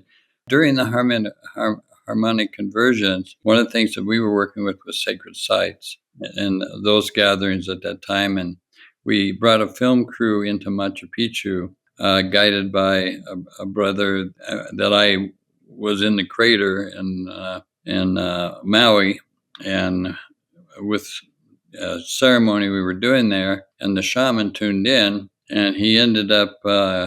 We ended up going to Machu Picchu. Machu Picchu was a vision of using the Kabbalah as a symbol to bring together 12 representatives from around the world to the tree of life, using the Kabbalah as the vehicle for uniting our mother and father creator.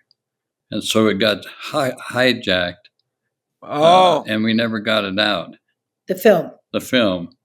And we got the film now where it's resurrected, and we're feeling that we might want to, because of the generational gap of what's happening now based on that event. So we're looking at re-editing it. Yeah, re-editing it. Anyway, that's right on our plates now. It just synchronistically came back in the actual film. That and I was on top of Huayna Picchu when the vision came, and we the shamans, and we had gone up to Machu Picchu to the top, take the objects from the offerings up to the top of Huayna Picchu, which is the pole of the feminine. And when we went up, I was holding the flag, the rainbow flag, the Andean rainbow flag went back. It was to go back to the location and fly it prior to the harmonic convergence. So anyway, that resurfaced again, and we are looking to get it out there. I think that'd be fantastic, especially for younger people. I think it would really inspire them. That's what we have found. It feels so relevant now with the event coming in for the June summer solstice, and just the sense of the importance of us really gathering together and the influence it can have in Yeah. these global initiatives. That's a great idea. I encourage you to follow through with that. As we close out here, you two are definitely wise elders. I mean, you've lived a lot of life, you've learned a lot, you've grown a lot, you've shared a lot. If you could leave a message for the people of the world right now, pretending that everybody in the world could hear this, what would you say? Or what would you like to say? Well, what comes to me is to open your hearts to greater love and to really tune inward, to do the deep healing work that we've been talking about, to be willing to surrender and let go of positionality and judgments that create right and wrong and separation, and to really open to greater kindness and love, and see how we can unify to together deal with all the challenges that the world is facing. Yeah, thank you. And I would say that keep resting in the holy moment of the now. And that's Beautiful. a field phenomenon to rest in great natural peace, this exhausted mind. And that is from Rinpoche, one of the rest in great natural peace, this exhausted mind, driven helplessly by karma and negative thoughts in a great turbulent ocean of samsara. Just rest, just Wow. go, let go. Mm.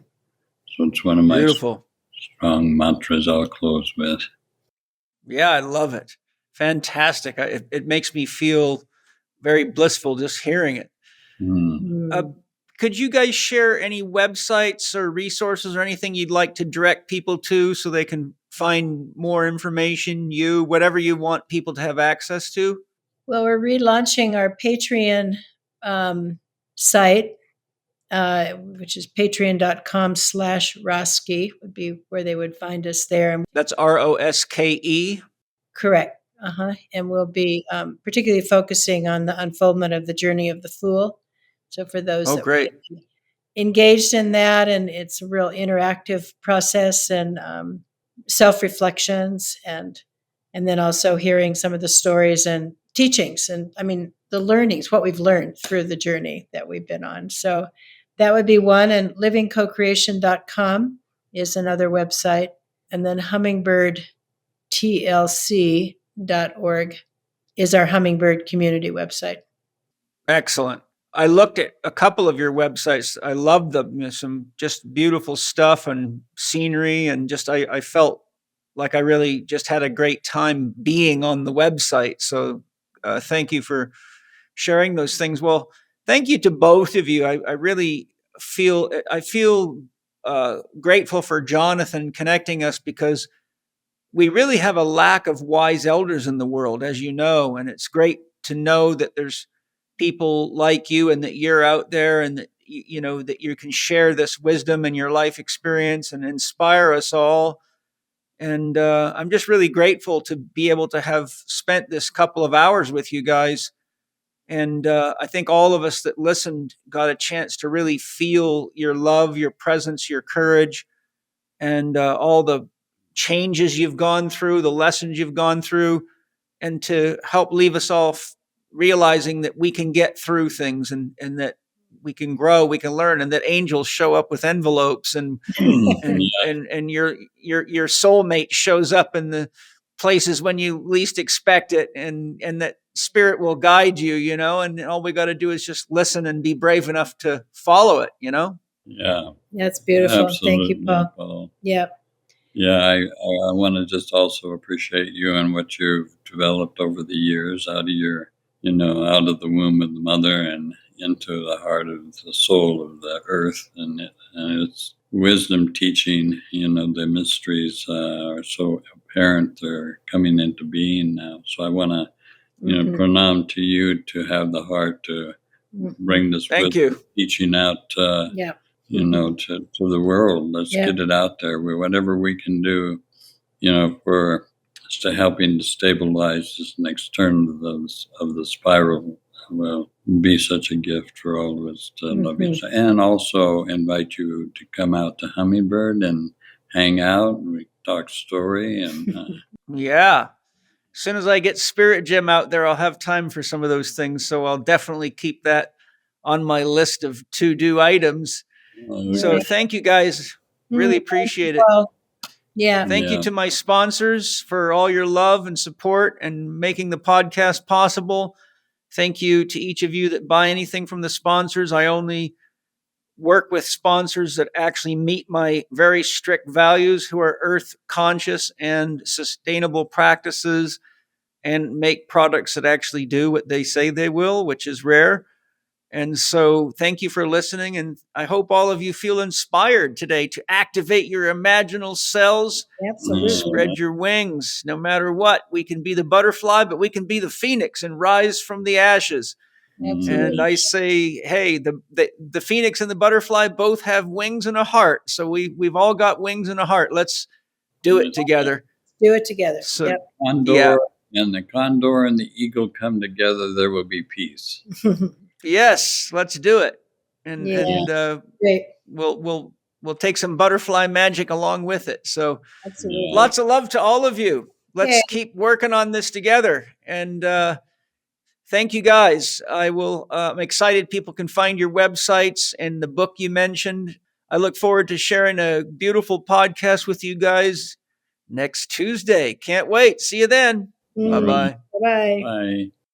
Thank you for listening to Living 4D with Paul Chek and today's guests, Makasha and Katharine Roske. You can visit the website of the Earth Guardians at www.earthguardians.org, the Hummingbird Transformational Living Center at hummingbirdtlc.org, and Living Co-Creation at livingcocreation.com.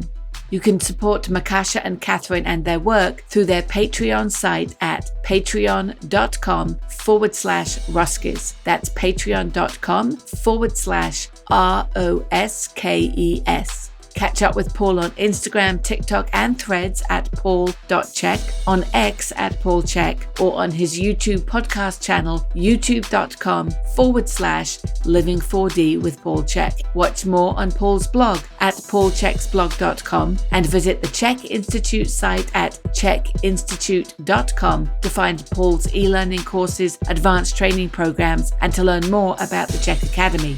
You can read the show notes and find links to the resources mentioned in this episode at chekinstitute.com/podcast. This podcast would not be possible without the support of our premier sponsors, Bioptimizers, Organifi, and Paleo Valley. Please show your appreciation by taking advantage of their special discounts for our listeners. The links are in the show notes.